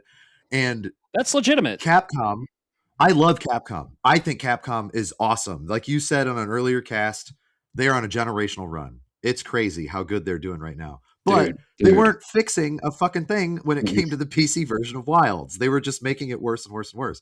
Now, that did not affect me, but I thought, what else would work? They're not going to just write a letter to Capcom and say, hey, could you guys please fix this thing? Like, it didn't work. It was not working. So that was the only other option that players had. However, I also hated it because it's like, the game deserves better. The people that aren't fixing it deserve this bomb. And I don't know what the recourse is, though. I don't know what the alternative that was affecting is. the PS5 version, too, which was wrong. It was. So the PS5 version had some downfalls, but they fixed them pretty quickly, and the game we played was pretty well put together. But yeah, there's so much discourse and negativity online in general, and in the gaming space, it's unfortunately pretty prominent, and people are always arguing like, "Oh, this is the best game. This is the definitive top 5," and I'm like, "It's subjective. It's exactly opinion, and we just want to spread that concept. Like, it's art, it's subjective. You can like it or dislike it. Just talk about it. Keep talking about it. Tell us why you don't like it. Be open to other perspectives of why people might have liked it or vice versa. If you really liked it, be open to someone else's perspective of, oh, why didn't you like it? Ask questions. Don't say, you're wrong. I hate you for not liking Final Fantasy VII. If someone was like, oh, I didn't like Final Fantasy VII, I think I encountered this. I was like, oh, why not? Like, what? May I ask why? And then if they give me a legitimate reason or like a constructive criticism, if it's like, oh, Cloud was gay looking. And I'm like, yeah, no, shut up. You know? Cloud's a little bit gay sometimes, so it's okay. Yeah. I think that was actually a turning point in you and I's friendship, because I can actually pinpoint that exact moment where you and I had that conversation. Yeah. And that's when you taught me about, subjectivity and all of that. And I kind of explained my outlook on the game, where I was like, oh, I don't like Final Fantasy VII because this, and this. Yeah. But I can still recognize real. Okay, the game's still a great game. It's just not great for me. Right. Exactly. Yeah. And that's the difference. That's the difference. Yes. And that's how we all are. Like, I don't think there's actually anything I've been part of spoiler cast wise where I wasn't like, oh, this is like one of the greatest games ever made. But like, there were people, I guarantee you, that listened to our Claire podcast or our whole spoiler cast and were like, oh, well, these guys are wrong. This game was ass. Tell us why. We have a Discord for it. Exactly. Tell us why you didn't like it, or why you didn't like something we said, or even on the cast. Be like, I don't agree with that. Cool. Let's have a conversation about it. Keep the conversation going. Talk about the things. That's have a conversation about it so I can put you in your place. Like, Matt, how many times did you get a hold of people when they were playing Claire and you were stalking their trophies? Yep. And I know you did it. Fuck yeah, I did. And Bob did it to me too. We're stalking your Death Stranding 2 trophies. You better believe it. Do you want to know the real reason I haven't started Pragmata? Why? Because every time Matt asked me when I was starting Claire Obscure, and I was in France, not near, I was 4,000 miles away from my fucking PS5. But I told him then, and he's forgotten, which is fine. I told him then, I was like, if you keep asking me whatever next big game that you want me to play, it's just going to get kicked back week every time you ask me when I'm starting. So apparently I'm not starting Pragmata till June 21st. Sorry, guys. Wow, he's got a date nailed down. I'm just excited. You want to make it June 28th? I'm kidding. No, I am excited to start it for what it's worth. But just the amount of times like anybody got a hold of anybody and was like, you want to talk about it? Mm-hmm. Hey, did you like this thing in this game? Or, hey, what did you think of this? Like, it happens like not just with us four. It happens in our Discord. It happens in our League of Greatness chat with all of our buddies. Like, I've had, like, even you or Bob has hit me up just privately and been like, hey, man, you've played this. What did you think? Yeah. Like, that's what it's all about. That's the beauty of it. Like, we're keeping a conversation going amongst ourselves. And then eventually, like, if we have a crazy topic we want to talk about, like, I'll go on a rant on fucking Facebook Messenger or something over something random I saw. Be like, oh, let's put it on the cast. And that's just how it works. We're it's not just a saying that we say. It's not. We are actually talking about the things that we're passionate about. It's a belief. You guys will love this one. Dinner tonight, the guys I see on a regular basis to have chicken and stuff. I have one of them. You got chicken, guys? One of them was never got into Resident Evil. Never, it was just not his thing. I do think he's the oldest of us in that group, so mid to later 40s, mid 40s. Good guy, loves his JRPGs. That's his favorite thing. But he just it wasn't really my thing. And I said, dude, because I was raving about Requiem, obviously, and talk about how excited I was for Code Veronica. And the other two guys who were at this particular meal over the last couple of weeks, one of them has played almost all the Resident Evils. One of them has played a few, likes them, but this guy played none. And so I said, look, you have to at least try Resident Evil 2 remake. That's my favorite is the Resident Evil 2. We've talked about that before, but I said the remake, like, I'm not going to make start at the OG, but I just want, he's a writer. He writes novellas and stuff. So I thought the writing alone and the world building, you might not like zombies. You might not like certain elements, but you should at least give it a chance. The game's not that long either. It's not a 90-hour JRPG that you have to sink your teeth into. So, but my one request was you do probably have to start with Resident Evil 1 remake from back in the day. You got to start there and then go to 2. And if you do not like it after that, then you can just go away. Yeah. He played 1. He did. He played 1 and he said, it's fine. And I said, please just give me a chance and play Resident Evil 2 remake. It is my favorite. So this was the reporting back tonight, and he sat down, and I just was staring at him, waiting for him to see it, like if he was playing it or whatever. And I said, "How are you liking it? Are you far? Did you get far?" I have not stalked his trophies. I haven't done any of that shit because I've been busy. And he just looks at me and he said, "I'm in my second playthrough." Yeah. So does that mean you liked it? And he just said, "I'm on my second playthrough." And for him, that's a big deal. So he said, "I can see why you loved it so much. Beautiful. It's very good." And I had recommended other games to him that he tells me that I'm on a pretty good track record with a lot of my recommendations. And Resident Evil was the one that I didn't think was going to take because it's just not his cup of tea. Mhm. But the fact that he very much likes 3, he's promised to go and play 3 and 4 remake. Not sure what he's going to do about 5 right now. I don't know if I should say wait and see what they do, Right. or if I should say fuck that, just play 7 and 8 and Requiem. Like, I can tell you what happens in 5. We can move on.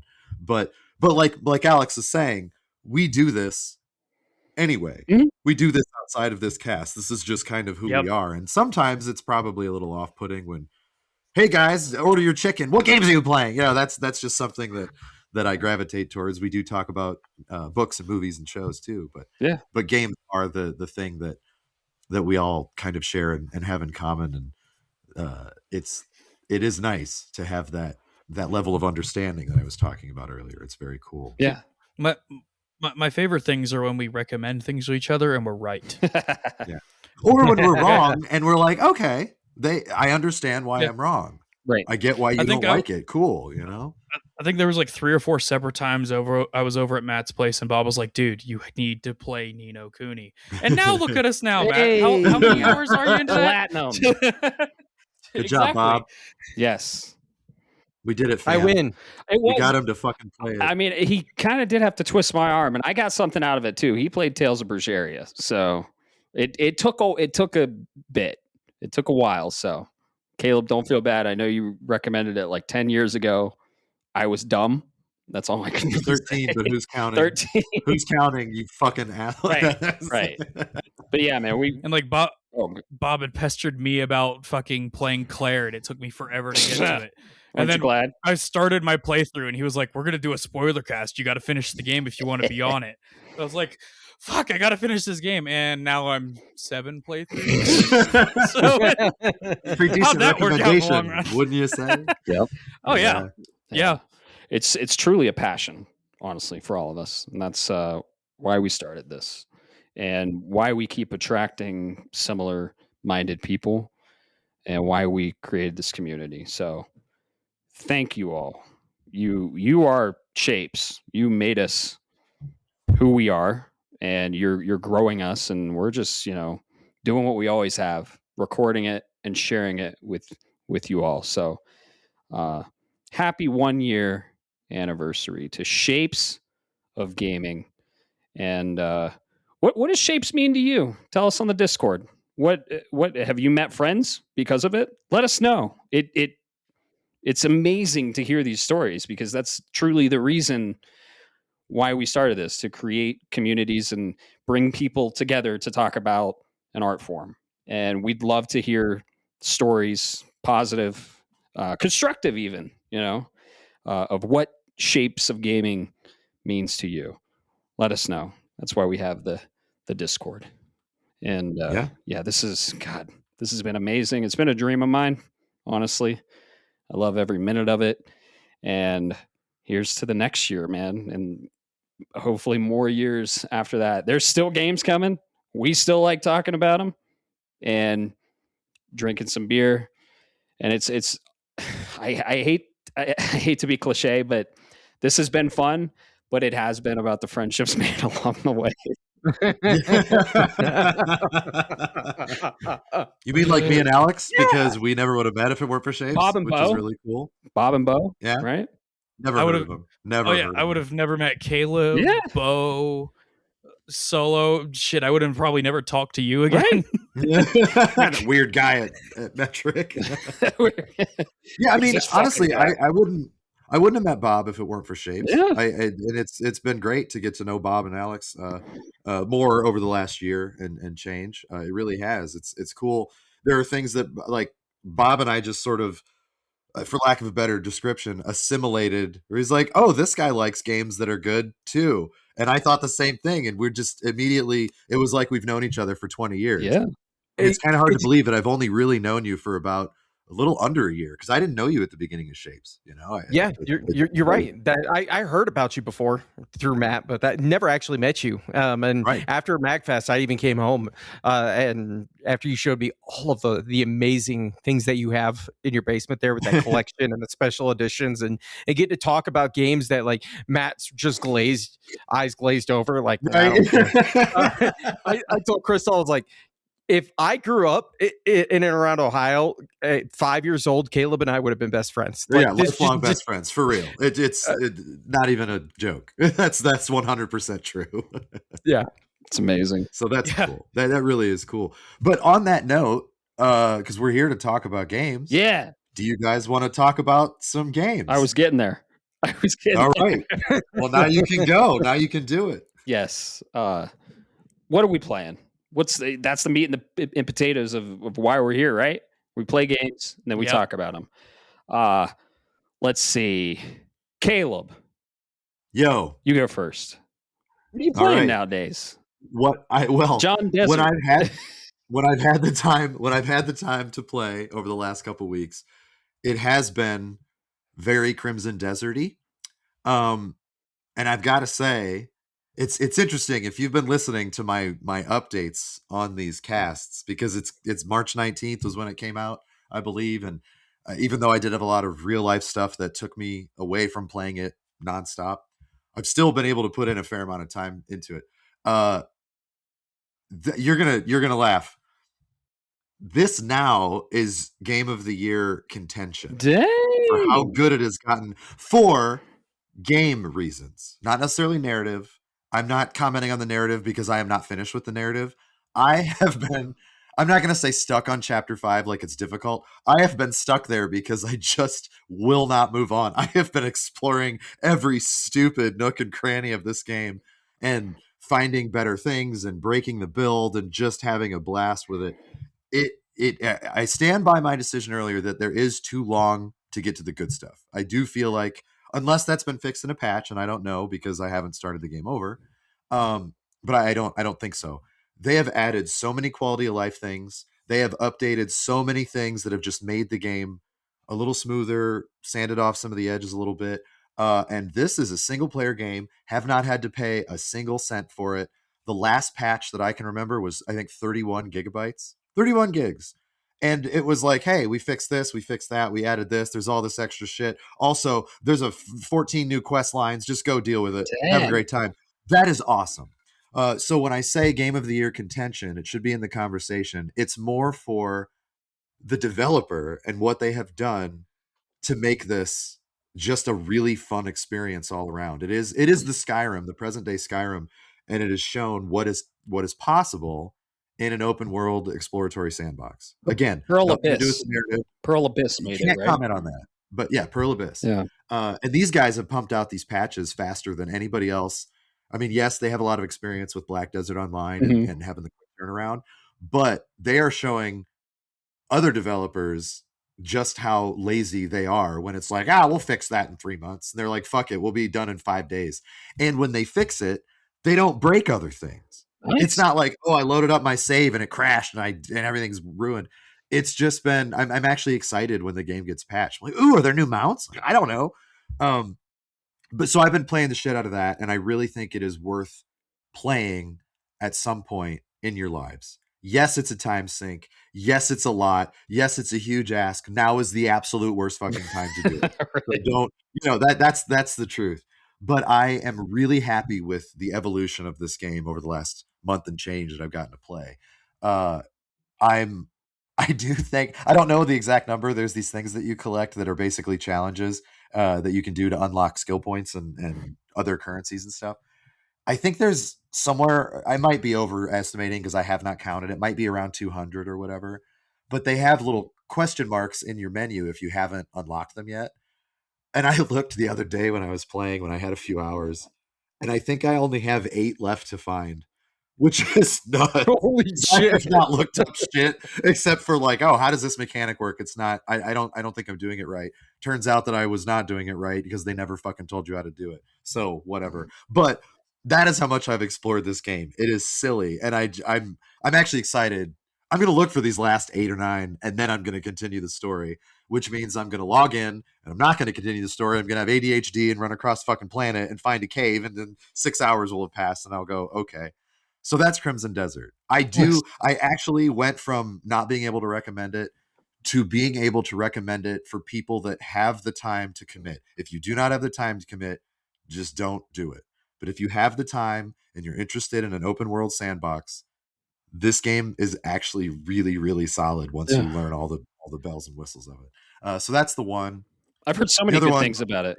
How many hours in are you? I think I'm actually at 100.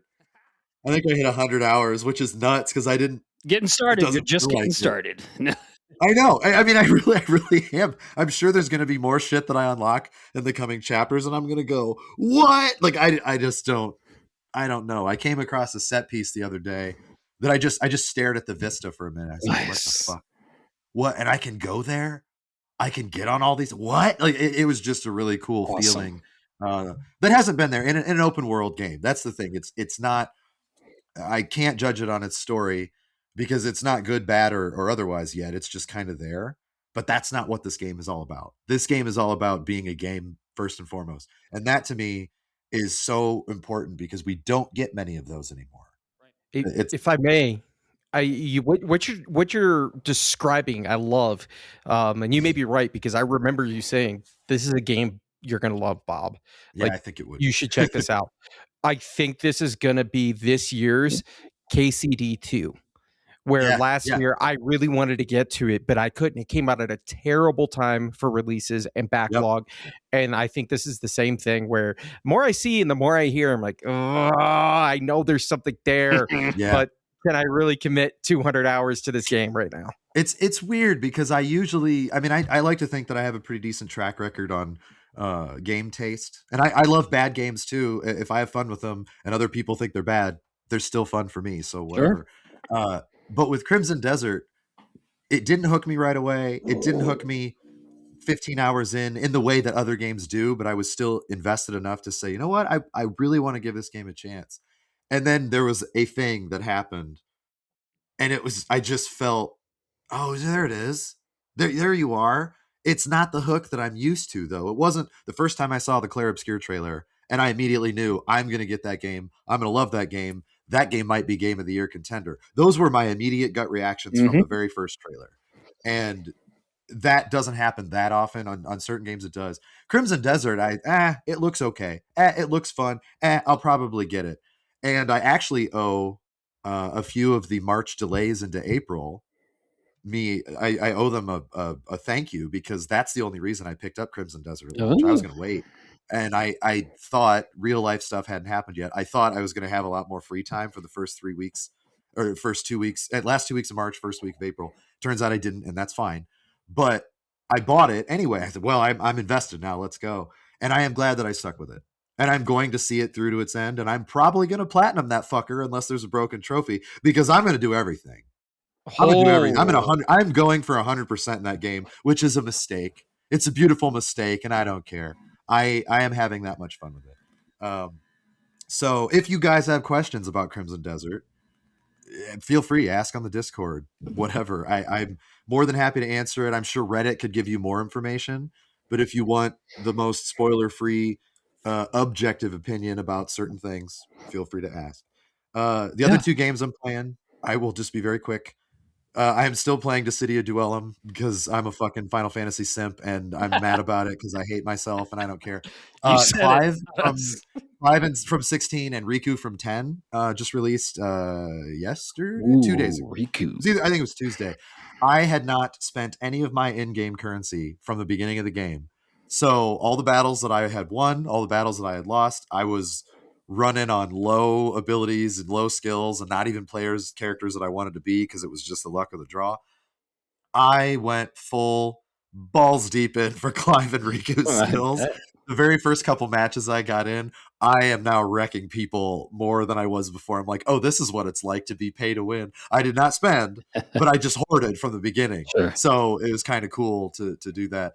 And you know, it's a fucking mobile game. It's kind of garbage. I'm not above saying that, but it's fun for me. I'm having fun with it. I played it when I went to the dentist and I was waiting. I just played a match while I was waiting to be ready. Yeah, I don't take out time for quote unquote real games. So take that with a grain of salt. But I'm enjoying it. The music's fine. The graphics are okay, and you know, it's a fun quick play. The last thing, I started Diablo 4 Lord of Hatred with my good friend last night because he was available, and I did actually have a few hours. I was going to start Pragmata, but he and I had an agreement, and when he was available, we've been waiting to do this for a while, and finally released, and he was available on launch. So I rolled a Paladin, he rolled a Warlock. We played together a few hours. It's a lot of fun so far. I talked about it a little bit in the State of the Draft. We're probably going to try to play again this weekend, maybe tomorrow if we get lucky. And if not, then I will be playing either Crimson Desert or Pragmata. It depends on how much time I have. I don't want to start Pragmata and only play it for like an hour. Oh, totally understand. I can't do that. Crimson Desert, I can now do that, even though it's really hard, because I can go in, I can just look for those stupid things, maybe do a story mission, move on, turn it off. But Pragmata deserves my full attention. I want 3-hour chunks of time at minimum. Oh yeah. And Yep. once I get started, I'm very much looking forward to it. It has been pushed above Hades for my playing next, not just because of the potential spoiler cast, but I kind of like you, Matt. I've waited long enough to play Hades 2. I'm very excited to get to it. I know that I'm going to love the hell out of it.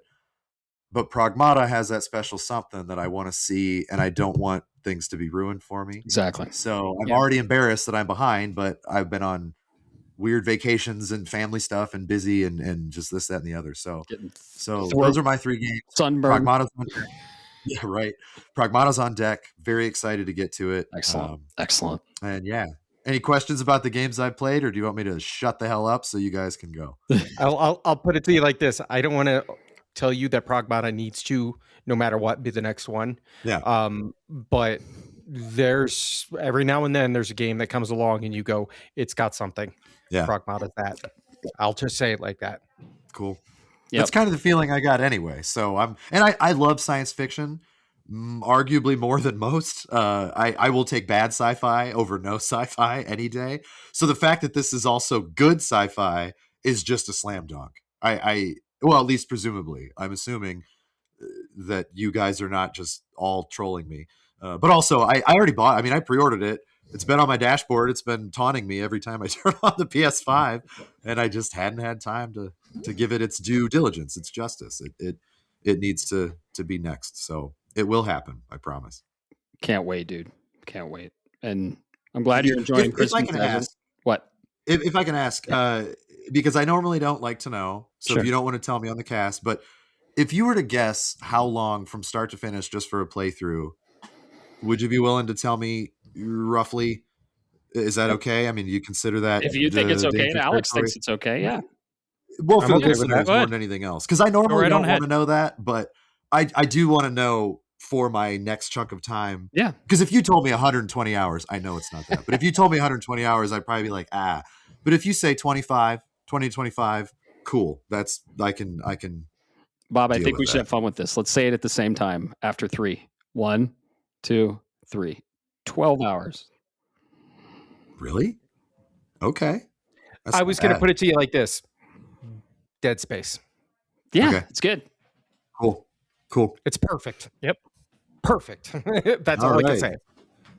All right. Oh, So I think Perfect Alex. sci-fi like Mass Effect. Oh. It's a perfect sci-fi like It's- Mass Effect, the hit game series that Matt needs to Oh, play. jeez. Yeah. No, yeah. Let me beat Mass Effect in 12 hours. But No. it's I might be able to beat Mass Effect 2 in 12 hours. I played through it enough. Oh yeah. I might be able to sprint through that game. I don't know. I that game's fucking awesome. It was just enough to. I mean, it was just right. Not too long, Good. not too short, and just a wild ride the entire time. It's amazing, dude. And I'll probably play through it multiple times. It's not about that. It's just more of the time management with all the other games, because obviously Saros, that's also on my fucking dashboard preloaded. It releases. Damn it. It released yesterday. So yeah. Yeah. My question for you guys is, how's the replayability on it? Caleb, do you want to know? Yeah. That's not a problem. Okay. Go ahead. It highly replayable and mandatory. Yep. Mandatory? Okay, cool. That's all I For need the to know. platinum. Awesome. Not to Yes, Yeah. for the platinum. Yeah. But you Because, also want to replay it, right? It's not I have to play it again. Like that to me is a sign of a great game. I've gotten every trophy besides one of them. Right. Yeah. And I am waiting for my second playthrough to where I'm I can use my theater, because now I'm on headphones. I'm on my Astros. Love the Astros. They're amazing.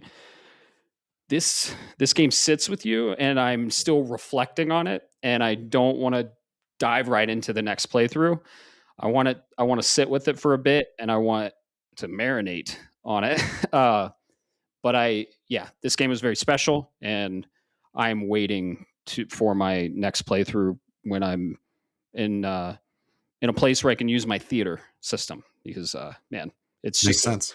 It's a technical marvel, and sound design amazing. So, do you think it deserves? I mean, again, early in the year, but do you think it deserves to be in the conversation at the end of the year?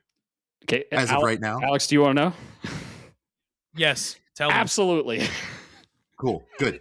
I mean, I figured. I was curious. So Concur. It's a fucking strongly it's a concur. fucking gem, dude. And I heard.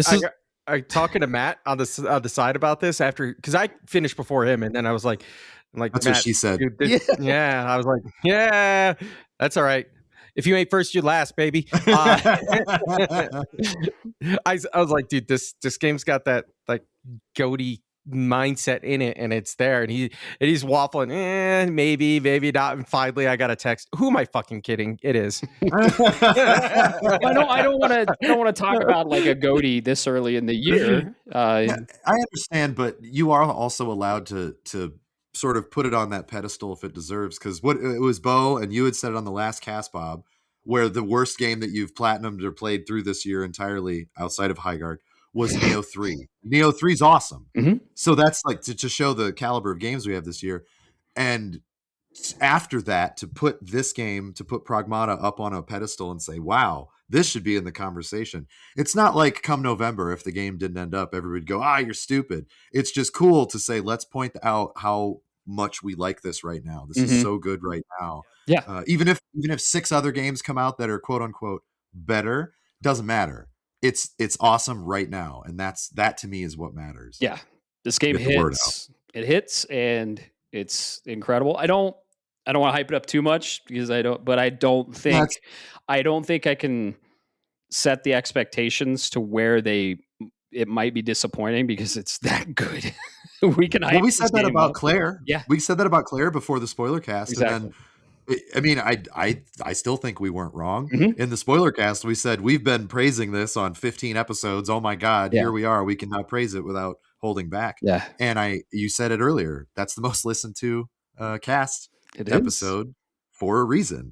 So I'm very glad to hear that. I'm super thrilled that the game not only is great, but that you guys love it, and that it seems like fans and critics also loved it. That's everything. Like you said, sitting at an 87. So, and spoiler, you guys could we're going to do a spoiler cast on it, and that's our next spoiler. If one of us would fucking hurry up and beat it, we'll be patient. But I'm not going to rush through it. No, I'm not going to rush through it. I'm sorry. I'm going to take my time. I didn't. But that was another reason I wanted to know the estimated time. But I do think that it's important to note that Capcom, I think they want a game of the year. That's what they're like. This year, we're releasing 4 fucking bangers, one after another. Yeah. One of these has to hit, or at least be in the conversation. Did you see the tweet they made where they put the 4 games up, and they're like, "Yes, we're not done yet," or whatever. With 2026, that was so good. Which also has me excited for Onimusha. Exactly. But yeah, this new IP fucking incredible. And I don't know how we got this game, but I'm so excited for you to start it, and I'll be stocking those fucking trophies. I won't. Can you guys do me a favor and just add about 144 hours into each week so that I can have fucking time to play it? Yep. I just need more time, damn it. Yeah. Or tell all the people in my life to leave me alone for a week. Just leave me alone. Just don't even bother me, and then I will I've told you that for the fucking decades. I'm like, just say no. Just say no, bro. I can't say no to my mom for Mother's Day. Well, no, don't. I invited her to come stay. Yeah, but like wedding, you're going to fucking go. Maybe not. Oh my God, 10th. It's more like 38th. You know that. You know what this means. You have to come to Colorado for Alex. Well, I mean, I need to know when, but yeah. Yep. Yeah. You don't have a fucking choice, homie. Do you have a date set? What's the date? Yeah. We're looking at November 11th. There it is. 2027. 27. I was going to say this year. You fucking okay? Just 2027. Good. Hell no, not this year. I can't afford that shit. That's what it takes to get Caleb a fucking wedding. Jesus. Apparently. So I'm going to write it down. I'm going to write it down, even if it changes a little bit. Be like, no. If anybody else contacts me, this was first. Exactly. Sorry. And you have a place to stay. And too. the wedding venue has a free-to-play vintage piano that you can play the whole time. Oh dang! I'm just going to show up and play garbage. Just like chopsticks the whole time. You know what? I expect nothing less. I expect nothing less. Yeah. Nice. Yeah. You have a place to stay, man. I'll have my new place. I appreciate it. Yeah. You don't have to get a hotel or anything. I'll pick you up from the airport. And we'll for real this time. For real. I'll be like, hey guys, I'm actually picking Caleb up from the airport. I've been joking about it. I'm going to show up and I'm going to have a mask so that nobody knows if it's really me. Just wear it the whole time. And then at the wedding, just pull it off. And, hey. And it's actually going to be, it's going to be Lisa. It's not going to be me. I'm going to be here playing a game. She's going to You need to do the Bryan Cranston thing where he wore a mask of himself. Oh, yeah. It's not a bad idea. If I remember, I'm going to do that. But on that note, Alex. Yes. What are you playing? Okay, so I unfortunately broke a promise that I made to myself and all of my compatriots. And 10 games are you playing? Actually, it's only one. You don't need to call me out. You're wrong this time. Let it be known Matt's wrong this time. This time. So there's a level. Yeah, this time. Later, it might be 10 games. So it's obvious I enjoy playing video games with my wife. You know, she's playing right now behind me. Heck yeah. We're currently playing Death Stranding, or not Death Stranding. Jesus Christ. That's the other game I'm playing. We're currently playing Baldur's Gate 3 again. Ooh, great choice. Great choice. Yeah. Hey, Aurora, go ahead and wave to everybody. They can't see her. Turn around. We can see her. Well, we can. Wait. What's up, Aurora? She's How's it going? She's playing BG3 right now. Let's have her on the podcast right sometime. Yeah, we could. So I'm 328 hours into this game. I have no idea how many playthroughs it's been. She's 370 something hours into this game. I have no idea how many. I thought I put a lot of hours in Tales, man. That's probably just 2 playthroughs. Because I think my first playthrough was 185 or something. Yeah, our first one was really long, but like we keep coming back to this game, coming back to it. Like we love gaming together. It's like, amazing. It's that in League. It's amazing. Yeah, thankfully I have a nerdy wife who doesn't chastise me for playing video games. Incredible. At least as long as I play with her. Yeah, as long as I play with her. If I don't play with her, it's a whole different story. Yeah. But like it's besides that in League, like that's really all we kind of play together. Like she'll be on the couch reading while I'm gaming. Kind of same thing that happens with Bob and Crystal, his wife, and maybe Caleb and Lisa. I don't know. Oh, she watched Claire and Kingdom Hearts. She doesn't give a shit about anything else. So, hey, she watched Claire. That's awesome. Yeah, no, that was and she did enjoy it for what it's worth. She said, "This is really good." She cried 47 times. No, that was me. And like. Same, bro. Same. Oh, yeah. I still cry. Me too. I still cry playing the game. But yeah, we've been playing Baldur's Gate 3, and then I've been playing Death Stranding 2. Without revealing too much to anybody, you guys know where I would be in the game. I'm in Chapter 8. I unfortunately got sidetracked with literally rebuilding everything. Yep. So all of the roads are finished. I've fixed all kinds of like shit people have made. going through and collecting everybody's lost packages and all that. Yep. I think I've made no progress in the past 20 hours of gaming on it. This Welcome to checks Death out Stranding. 1,000%. Yeah, it really is. Fucking love that. That's great. Yeah, it's been a ride, and I really, really, really wish I had gotten to it before I did Claire. Oh, Because this unfortunately has kind of shifted my perspective on Game of the Year last year, if I'm being completely honest. Wow. Okay. There's so much to be said about Death Stranding. I know you guys already said it in a whole spoiler cast, but this game's beautiful. Mhm. It really is. I have it on PC now too. I love the damn game so much. I only do that with a few games here and there, and I only got it on PC because Aurora was playing Skyrim on PS5. So That's awesome. like, I wanted to keep playing it that badly that I, like, even with her yearly Skyrim break, I'm like, I got to buy this game a second time so I can keep doing this. Does it have cross progression? No. How cool would that be if it did? You started over. Okay. Dang. Nope. I played through the entirety of chapters 1 through 6 Oh my god. over again on PC, and then got back on it on PS5. Hey, man. I probably would be done with the game by now if I hadn't done Whatever that. floats your boat. I'm just glad you're I would playing. have I just don't know, bought a dude. second. I would have bought a second PS5. I'm being real. I would have just done that. But you already had a PC, so I get it. I do. Yeah. And I'm loving this game. Like, I don't know Beautiful. why I do so much. Like, there's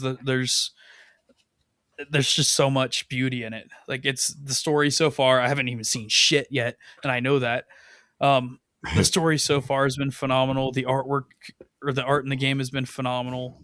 Like, even on base PS5, I'm still like, this is actually like not a photo sometimes, and Mhm. it's crazy. He cooked, man. Like, He's a wizard. It is really. It's nuts how. Wizardry. Just pure wizardry. That Yeah. team is just Dude. amazing. dude, I'm so happy that there's a walking simulator too, because this game is just fucking great. Yep. And it's been a treat. It's been a treat the whole time. Like, and I do authentically enjoy it more than Claire at this point. Like, even though I'm just pretty much playing Minecraft in it, like, I'm enjoying it more than I did Claire. The true test will be if you play through it 7 more times. Because you have to There's no remember, fucking you way. played through Claire There's 7. no way. So That's maybe that's true. not Dude, Claire's fault. That's true. You You don't need to call me out like that. yeah. I did. I'm sorry. I'm so sorry. You have some No, you're right though. you have some reflecting to do after you beat Death Stranding 2. I'm excited for him to get through it, and not get through it like rush through it, but he'll know what we all know and what we felt and I'm really happy for you to get there on your own time, even though we would all prefer that it was sooner than everything else that you're doing. So don't rush it. Don't rush it. And unfortunately, DS2 is the sole reason I haven't even touched Pragmata yet. It's like, I have to finish this. I told myself I was going to, and that's tough. I'm loving DS2. It's tough. Yeah, but I know I'm gonna love Pragmata. But I have to finish DS2 first. Yep. I made a promise to Bob. Man, Matt, think about this, Matt. What a journey. He's going from DS2 into Pragmata.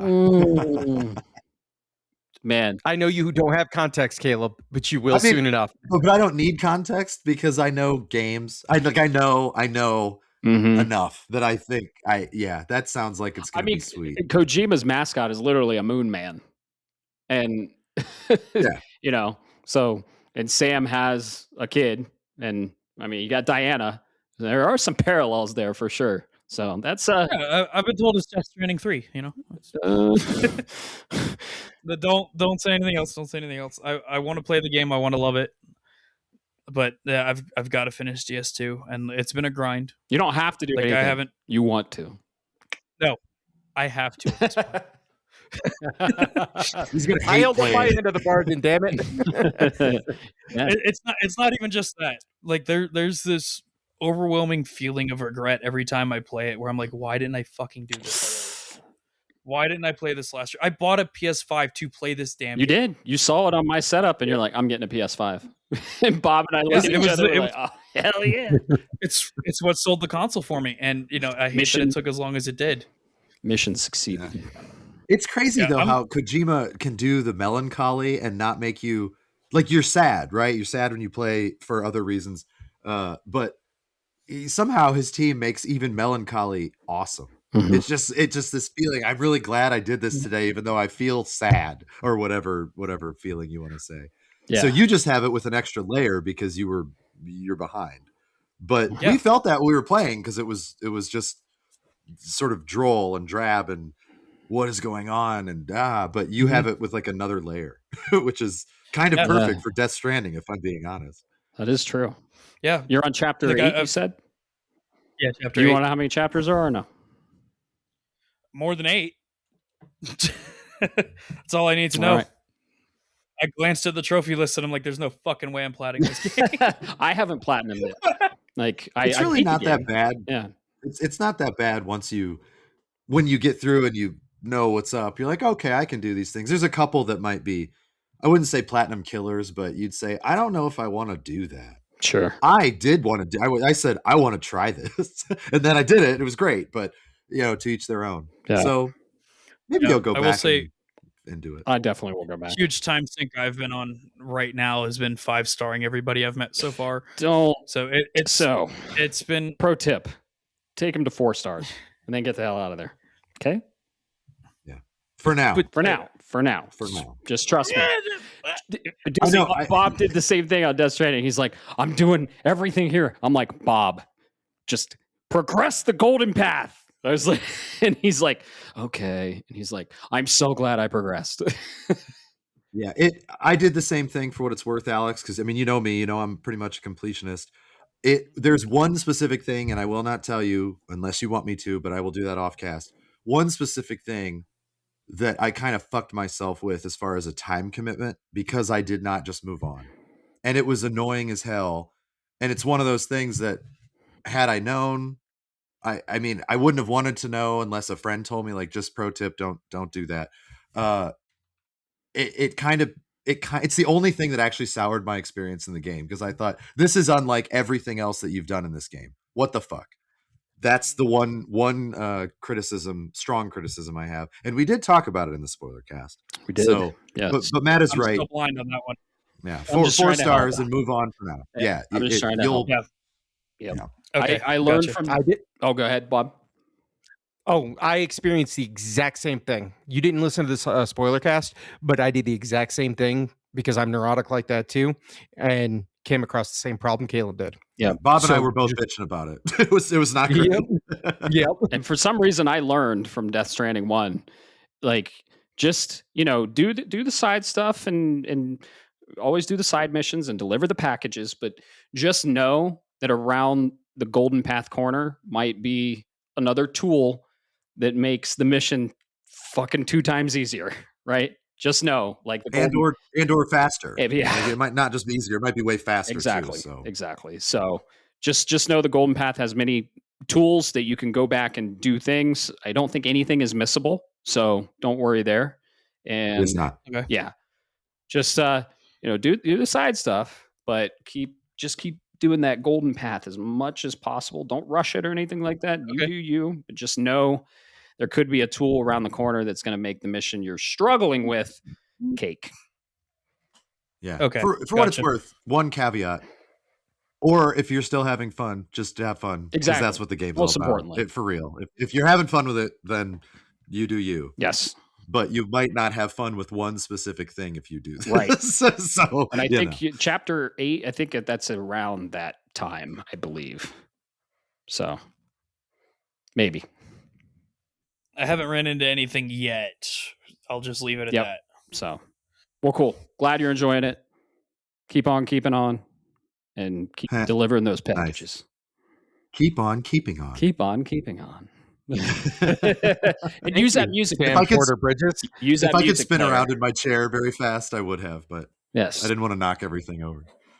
Whoa. There you go. There we go. And utilize that music player. Just saying. I usually don't use music players in games, and I really heavily utilized this music player. So cool. Yeah, I have been too. Good. And there's some characters in that game. I'll tell you that. So, Bob, what are you playing, man? Yes, sir. What are you playing? Yeah. I am playing one game, and there's a reason for that. There's a couple of reasons for that, okay? First off, I took my portal with me to Vegas. Everywhere I go in this country, and this is going to be a tangent. I'm sorry. This is where a spiral is going to come along. I go cross country to cross country. I can stop at a motel hotel in bumfuck Nebraska, and the internet is a free Wi-Fi connection. Not great, but it's still free. Sure. Yeah. But I get to Vegas, and they want to charge me per day for internet. Get bent. Yeah, awful. Fuck that. Dude, Vegas is so pretentious and expensive. I still love it. It's fun. But yeah, dude, I remember went to breakfast, spent like $55 on 2 coffees and a couple sandwiches. It's fucking nuts there. So yeah, they'll price gouge you because. Yeah, that pissed me off. So that means I didn't get to play like I wanted to in Vegas because my plan was to play Vampire Crawlers from remote because it's a perfect portal game, right? Sure. That was going to be the idea. Because that didn't happen, I said I need to get into Vampire Crawlers when I get back. And I want to continue Pragmata. But like you said, Matt, I need to marinate and reflect on the game, and I've been doing that. So now I'm ready to do the second playthrough of Pragmata, but I got this thorn in my side because I know we talked about it last cast. There were some things that I was with like weapon combinations and things like this for Vampire Crawlers. Yeah. I now realize by game design why they did that. Oh, because this is fundamentally a different game. You have 3D space for these weapons, so it's completely new artwork. It's completely new firing animations and attacks and things like that nature. So because of that, they keep it kind of familiar, so that way you know what you're going for when you're talking about your combinations later. And you're like, okay, I bet you if I get this card, I can then combine it with this one, because you only get these combinations after you open up a chest. That's the only opportunity you're going to get them. And typical to roguelike, it's not always guaranteed, right? Sure. So you can kind of build around your deck on in design for that. And I gotta say, this game, and I'll get to my final thoughts. This game is a game where I'm going, hey, I'm gonna play a round or two because I've got an hour to kill. And then next thing you know, 3 hours have passed. the best. It's the best in all of that. This is the most arcadey. There's zero story. Don't need it. Because you're constantly progressing, you're constantly getting stronger, you're constantly finding other things that to unlock and to look into, which is a sign of a good roguelike. Sure. That's truly the sign. That was the problem with Returnal. Your power progression isn't as good. Which apparently they fixed in Saros, so I'm excited for that. Exactly why I'm excited for it. And there was a point in this game when I was first playing it for the first couple hours, and this was like 5 hours in, and I'm like, I see where they're going with this, but a good game like this, they want you to be able to break it. They're inviting you to go crazy and go ham with it. And then I found it. So for context, Caleb, I don't know if you listened to last cast, you get your cards, they have their mana cost 0, 1, 2, 3, and you want to progressively go up, so that way you can keep what they call a combo going, and then when you play the next card in the combo, it's stronger. The effects are stronger. But when your mana is only 5 or 6 in a turn, you can only go so high with those mana costs until I got wild cards. Okay. Wild cards allow you to play for free, and you can mark some of your cards as wild cards, but they have built-in ones. Okay. For free, you play the card for free, and it starts your combo over. So you can go 0, 1, 2, hit a wild card, and now you can play whatever you want and start a combo, another chain combo. So if I go 0, 1, 2, 3, wild card, 0, 1, 2, 3, wild card, 0, 1, 0 wild card, and this allows me to just start chaining, and all of a sudden I'm going from 5 card combos to 30 card combos. Yeah, it's just sweet. Just sweet. All of a sudden it broke the game, because when you kill bosses, you get an opportunity to finish your turn with what they call an overkill. And as you get more damage on the enemy, you get additional gold for it. initially it maxes out at 500 gold. And it's really cool. I love it because as soon as you kill them, it'll go overkill. Halo style. And I was sad. Yeah, I was sad because I would max it out, but I could keep chaining, and I was a little sad. And then I got a relic that unlocks the overkill limit break, and then it goes into ultimate overkill, and you go from 500 gold. And I was like, I wonder if there's a limit. So I chained it. It's a 5,000 gold limit now. I hit the limit on that one, and it's so addicting in that regard. Awesome. There's always this progression that goes in there. The music actually is really good, Matt. Yeah. Believe it or not. I'll have to check out the soundtrack. I'm not going to play it. Yeah, but I'll check out the soundtrack for sure. I don't blame you for not wanting to play it for one simple reason. This game, and I'll say it now. You remember a couple of years ago when Balatro came out and it was in the Game of the Year conversation? Yep. You knew it wasn't going to win because of the industry, but it was worth having it in the conversation. Sure. This is this year's Balatro. Oh, okay. Damn. Cool. So what do you think it should be scored? I mean, just personally, now that you've... Personally, this is a 89, 88, almost in the 90 category. Wow. This game sings, it runs beautifully, it encourages you to break it. Everything about what this game wants to be is executed to almost a near perfect standard. All right, so awesome. Honor system, Matt, give me 6 more points on the cast. Or on the I think that Neo 3 was underscored. So me too. Give Bob another 3 points, 4 points. Let me go do that right now. let's just do that. Let's just fuck with it. Everybody wins. Everybody gets 200 points. Yep. It's like the end of Harry Potter's first movie, first book. Just Dumbledore making shit up. Right. Just do that at the end of the cast this year. We're all kings. I'll give you how fun there's how much it itches that brain there, Caleb, because you have context for this. Yeah. Nobody else will, but you know how there's the amount attribute, which is how many bullets or whatever your weapon will launch when it fires. Yes. I have chain comboed so hard that amount number got to 55. What? Okay. I'll fire a gun and then it just sits there for almost 5 to 10 seconds going wah wah wah wah wah wah wah. That's excellent. Excuse me. That's funny. I'm a fan. Now you're going to make me... I'm going to add another fucking game to my list of have to play it by the end of May. And it's just not going to happen. There's no way. There's no fucking way. And the best thing is, if you know anything about Poncle, the developer, this is their base game. It's $10. They're going to have, a bunch of DLC, but each DLC is going to be $2. Right. Yeah. Dude, the trophy list is already insane, isn't it? It's got like... Right. Isn't it like 190 or something? What was it? Would you like to know real time? Because I was playing a little bit before we got into this. And also how many you have too. There are a grand total, because there's the base game and then these like additionals. They're built like DLCs, but they're not. They're features the base game. Okay. There are a total of 162. Jesus. I have 138. For reference, most games have like 50.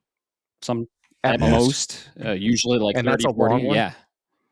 Yeah. And I have gone from 5 hours into this game to over 20. Damn. Dude. I'm so glad. But it sounds awesome. It sounds great. Like that. All of that sounds really sounds fun, like a Bob-ass game is what it sounds. I'll get to it someday. I promise. I just don't know what that day is. I won't. Yeah. Be ready to dedicate 20 to 30 hours for it, because it's going to I guarantee you, if you liked vampire crawlers, survivors, you're going to love this game, because there's going to be enough familiarity. You're like, ooh, there's something here I remember I enjoy. And then you're going to get the new stuff and you're going to love it even more. Beautiful. I'm not mad about that one bit. That sounds awesome. Awesome. Very cool. But yeah, after that, I'll touch Pragmata, go into Saint Slayer, and then we'll see where the rest of the year lies from there, because we know May 22nd or May 20 next month, end of May is going to hit sooner than I know it. Yep. Are you going to get Saros, or are you waiting a little bit on that one, Bob? Saros is going to wait. Saros, however you pronounce it. It's going to wait, because not only do I have this, I also still have Hades 2 that is screaming to me right now. Because that is that game, I see why it was in a GOTY conversation. Let's leave it like that. Honestly, the thing that makes me sad is Hades 2 is the first Supergiant Games game that I did not play on launch. Me too. Launch for my console or wherever I was going to play. Right. And it kind of breaks my heart a little bit because it's just weird. It's weird that all these other top tier games have been coming out or were already out, and that's why I need an extra 144 hours each week just to be able to do this. Right? Ain't that the truth? Because I can tell you, because you haven't played it yet, have you, Caleb? No, I have it installed. I've hovered over the title card just to hear the music, and I hated myself for it because it's so good, and it just made me mad that I did that. I shouldn't have done that. After sitting on it for a week, because it's a game you can go in and out of. After sitting on it a week now and not playing it, there's only one thing that I think is a little bit not as strong as Hades 1, but everything else in there is stronger and better done. Incredible. What's the thing that's not as strong? Is that a spoiler or just an overall feeling? Let me say it, and it could be me. It could be me, but it's my preference. I like this so far. I like the story of Hades 1. That's fair, because I was concerned about the same thing, and everything seems cool, but I love Greek mythology so much, and they packed so much into Hades 1 that I thought when they were coming out with a sequel, I thought, well, are you just going to do the weird obscure shit, or are you just going to like make something up that I do not like? Now, I'm not saying either one of those things happen. I don't know, but I can see where you're coming from, because I loved the story for Hades 1. It's my favorite roguelike ever. So obviously I loved it. I'm hoping that Hades 2 can give me more of that. But as long as the music's good, which I know I've listened to one track and I did not realize that it was from Hades 2. Holy shit. The music was so good in that one track alone. Yeah. I cannot wait. I really can't. Yep. God damn it. Now I just want to play Hades 2. I know, dude, the struggle is real. I have been doing the same thing you've been doing, hovering over the app, just listening to that music. And I'm like, oh, I'll be with you soon, Melanoy. I promise. Yeah. So it'll be worth the wait. I know it will. I think so. Yeah. I know. I think I'm going to do, I will do Saros. I have it pre-ordered day one. Saros is going to be the appetizer, and Hades 2 is going to be the main course of my So you are going to do Saros first? I am. Yeah. Interesting. Okay. So Saros, I've stayed pretty dark, and I haven't really had Hades spoiled for me. Right.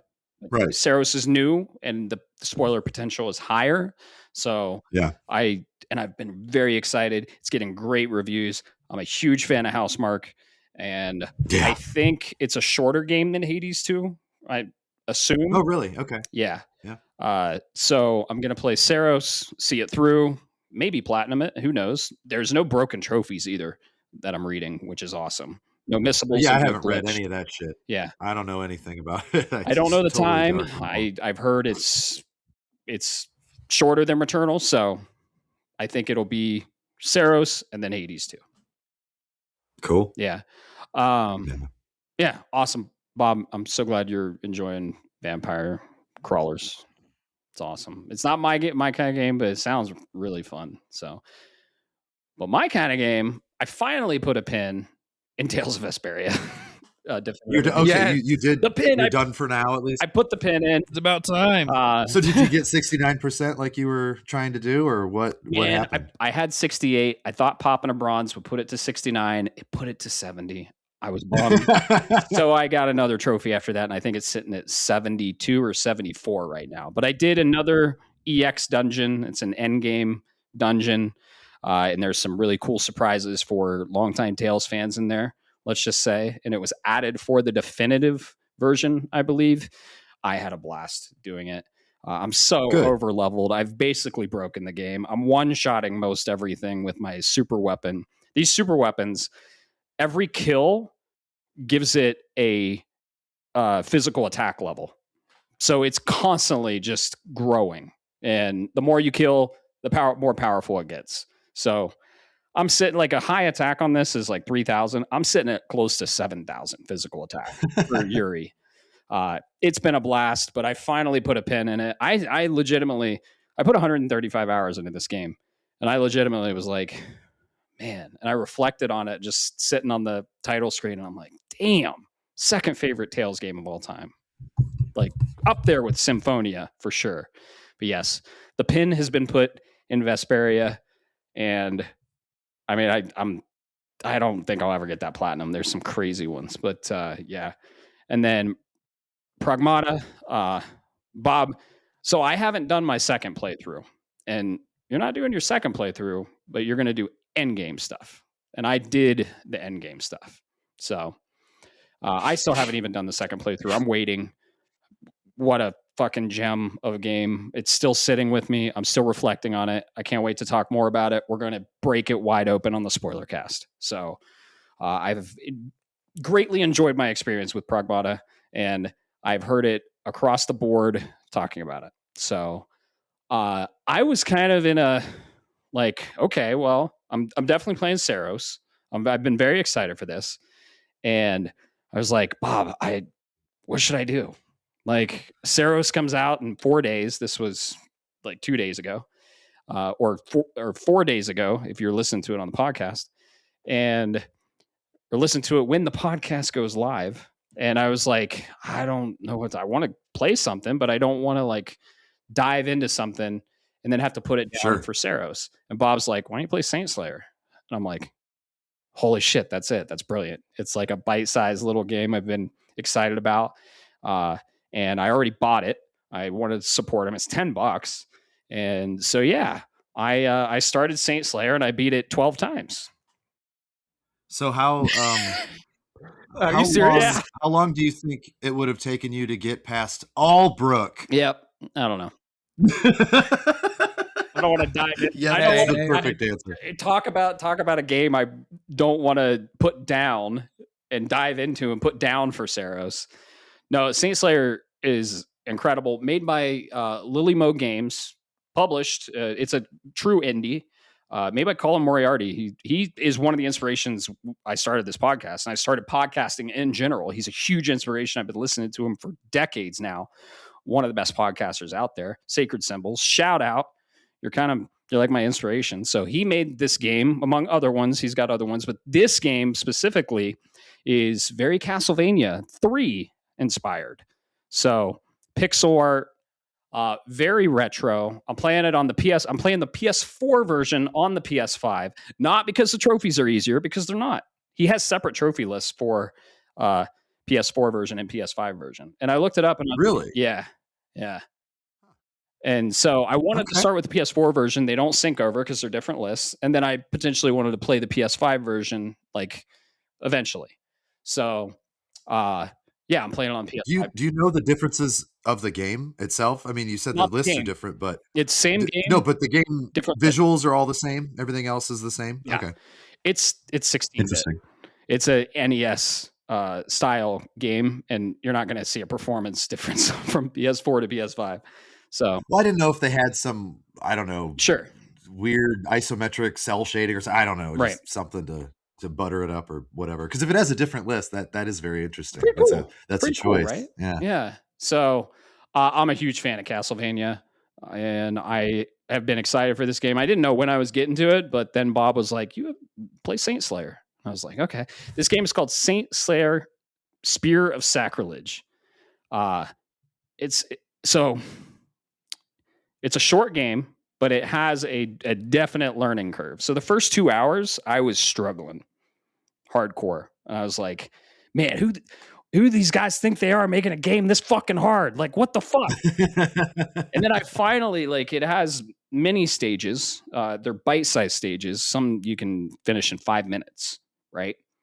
And they're very unique stages. And it has the map, just like Castlevania did. You're going through the map eventually to the end, and it's pixel art. It's really cool pixel art. It has an awesome story. The story is heavily like Christian in the older times, like in Europe. And you're a farmer that eventually comes across this spear, the Spear of Sacrilege, and you're a farmer called Rudiger. And you start in this village, and he's kind of an asshole, which is awesome. And all the characters are really cool that you come across. This game has a lot of charm, but once you get past that learning curve, and thankfully the learning curve is very short because it's a shorter game, I'm having a blast with it. And would you consider the learning curve kind of like the same feeling you had with God of War, Sons of Sparta? Yes. Remember you said that Sons of Sparta was just like, what the fuck? And then when you finally got over that hump, it was good. Absolutely. Yeah. So I was struggling. You determination and overcome the challenge. That's that learning curve you have to go over. But with Sons of Sparta, it was like 40 hours. Learning curve was about 10. With this game, I mean, I beat it in 4 hours. My first playthrough, I played through on normal. And there are 4 difficulties. There's easy, normal, hard, and classic. And classic, I beat it. I did beat it on hard. I have beat it on hard, and I beat it on easy. And there's so many cool collectibles. Each collectible, it has a password system like Mega Man. Like, that's cool. And each collectible has a password associated with it. And if you put the password in, you have a specific set of parameters for a new playthrough of the game. Like maybe meat just drops from everything, or yeah. And there's rotten meat. When you pick it up, it actually like takes a chunk of health. So that's interesting. Gameplay is really cool. It's fun. It's 6 buttons. I'm using the D-pad and then square and X. So yeah, controls pretty tight then. I mean, you're a fan of the way it plays, or there's some issues that you've got? So it controls like an NES game, if that tells you anything. Okay. It does. It's a game true to form of its inspiration, and it does bring the flaws of the inspiration as well. And that's why it's for better or for worse, right? I mean, that to me is a style choice more than anything else. Yeah. Yeah, I would think. And I actually just looked at it on Steam. It is straight up Castlevania 2 and 3. It is. Like graphics wise. It's heavily inspired by Castlevania. It still has its own identity, which is cool. But it wears its inspiration on its sleeve. And I like it for that fact, but it also is unique in a way. You have one weapon, the spear, and you can either poke or throw. And then you have spear abilities that you pick up. I think there's a total of, there's a few. So there's really cool ones and really cool enemy designs. There's a bestiary, which is welcome. So yeah, I'm having fun with it. I think to platinum it, you have to beat it 21 or 22 times. Oh, wow. Yeah. So I was doing runs. Like I do about 4 or 5 hour chunks of sessions when I game. And I think I beat it like 5 times last night. Not bad. Yeah. You know what the graphics remind me of? When Bob was talking about this a couple casts ago, when I had asked him on the draft and all that, I looked up some pictures too, because that was one that I just hadn't heard of. Yeah. And it reminded me of Zelda 2. Yeah. Like Castlevania meets Zelda 2, which that was like the color palette for me. It's funny you mentioned that because the 3 big inspirations for this are obviously Simon's Quest, Castlevania 2. We discussed DuckTales, or we didn't, but DuckTales is an inspiration, as well as Zelda 2. Oh shit! Yeah. Okay, he knows what's up, or his team knows what's up. I think it was made by 3 dudes, and Colin wrote it. So very very early in the game, you can take the spear and do a downward and just hop. So. Yeah. Okay. Yeah, that's cool. Yeah. No, that's something that I've always respected about Colin Moriarty, even though he can rub people the wrong way. Sure. I mean, we saw it back in his IGN days when he would give a video review, and people would be like, "You're full of yourself." Right. But he actually knows what he's talking about. He does. Even if you disagree with him, you're allowed to disagree with him. You're allowed to not like his personality too. I actually really respected what he knew about the craft, though. Yes. So I'm glad I didn't know that this was a game by them until you guys told me. Yeah. It's very cool that it's clear that he loves video games. He's making them and talking about them, and he's not really published by anybody but himself. Yeah. He's a self-made guy. Yes, he had a big following from IGN, so there was that, but he didn't sell out. A lot of the followers from IGN don't really like him anymore. Like they kind of followed kind of funny instead. So I think he's hated by more people than loved, and that's a shame, but that's whatever. And I get it. I mean, a lot of the personalities. He's one other thing I've respected about him is because there's some things I saw him review that I was like, fuck you, you're kind of a dick. But he wasn't wrong. Right. He knows exactly who he is, and he doesn't really care what other people think about him. Exactly. That means a lot. Even if you disagree, it's like you can't fault somebody for that. Yeah. You don't want him to be a chameleon. You don't want him to just bend everybody's will to be liked. It's cool that he just says, if you don't like that, go fuck yourself. And it's like, I don't like that, but I also don't want to fuck myself. Right. So good for you, Colin. I hate you. I love you. Goodbye. Like that's kind of how I feel when I hear him. It's funny you say that, because the constructive criticism he's had, or I mean, people bitching like this is too hard, especially just like stage 5 early on in the game. This is too hard. Sure. Are you going to patch it to make it easier? And he literally is like, no. Yeah, just a serious, clear answer. It's I got to respect the game on that part. Yeah, so good for it him. It is a very fucking challenging game. I can't even beat it on classic. I can't even get past stage 5.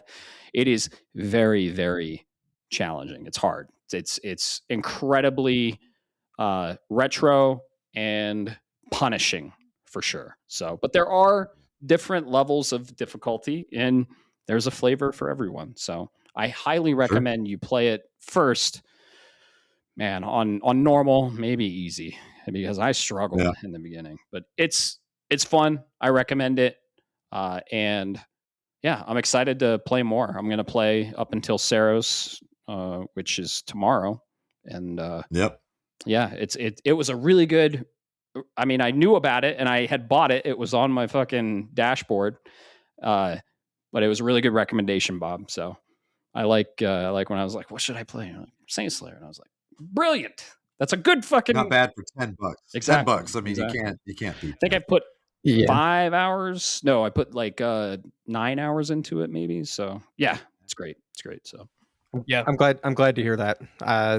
If you look at the other games, like there are other games that Lilimo has made. Like we've played Tribreaker, you've got Hybraxia, Super Barrels of Baking, and they're good games. They really are good games.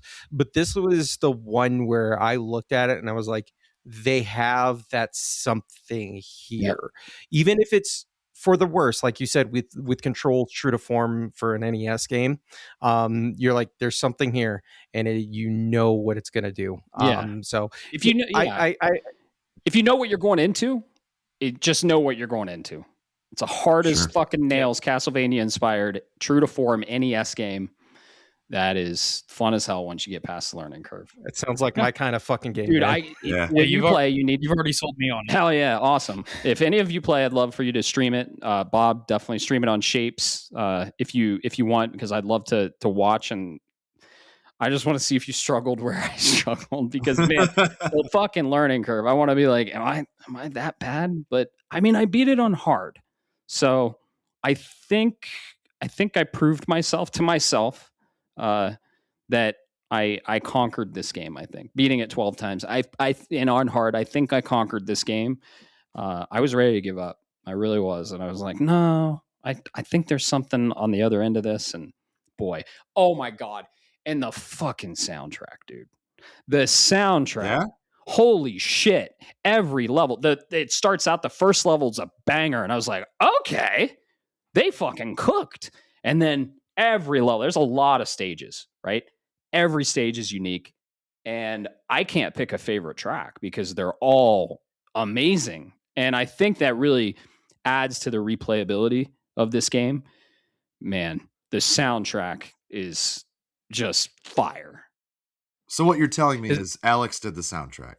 That's what you're telling me. Oh, yeah. Listen to some of the Alex. You'll appreciate it very much. Listen to some of those tracks. And I hope you play it. Is it like...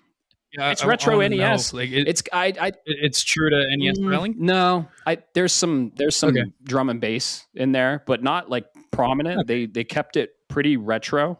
But is it MIDI? Yes. Plus drum and bass, or what?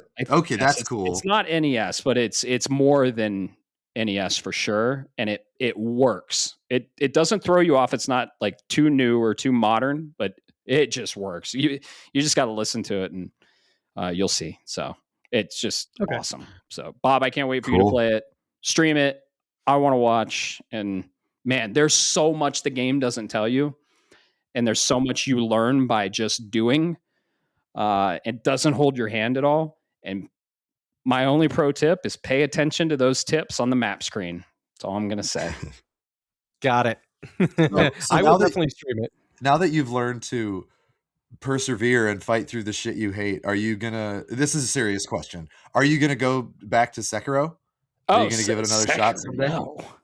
No. Okay, well, I don't know, because I know that you may have raged out.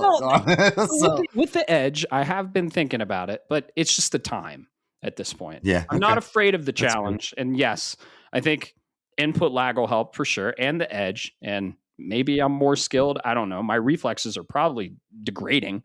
But it also could just be about your attitude, and I say that in a nice way. Like, you might just be like, no, I'll not get as angry this time or whatever. Because I mean, we've talked about this in the past.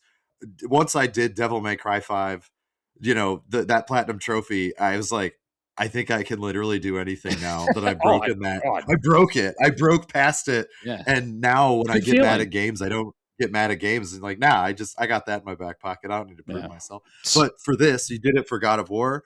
You did it for Spirit Sacrilege. So all I could think of when you said you powered through was like, man, I kind of wish he did with Sekiro. Just because I'll keep it. It's my favorite Souls game. It is. Sekiro is my actual favorite Souls game. Fun story. Bloodborne is mine. The Japanese shit. Oh yeah, Bloodborne's good. But it's great. Bloodborne, I played it on launch. I couldn't get past the first boss. I punched a hole in my wall. I put it on the shelf. I put it on the shelf. I picked it back 5 years ago. And then I finally realized, oh, you do a loop and you level up a little bit and you power level and then you go through stuff. And then the hardest boss in the game was the first one, in my opinion. So Sekiro, I don't even know if I've gotten to the first boss. I just... based on what you told me, I do not think you did. But I don't... Just based on your description, I don't think you did.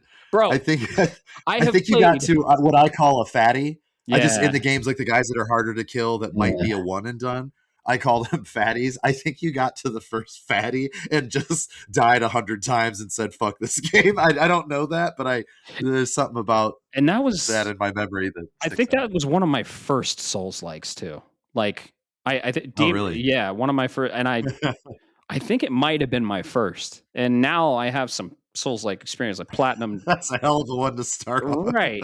I might have done myself a disservice there. I'll have to go look at my trophy list, but I'm 3% on Sekiro. So yeah, I think based on watching you grow and the way you play things like Neo and other games like that are Souls-like, I strongly do not recommend you go back to Sekiro.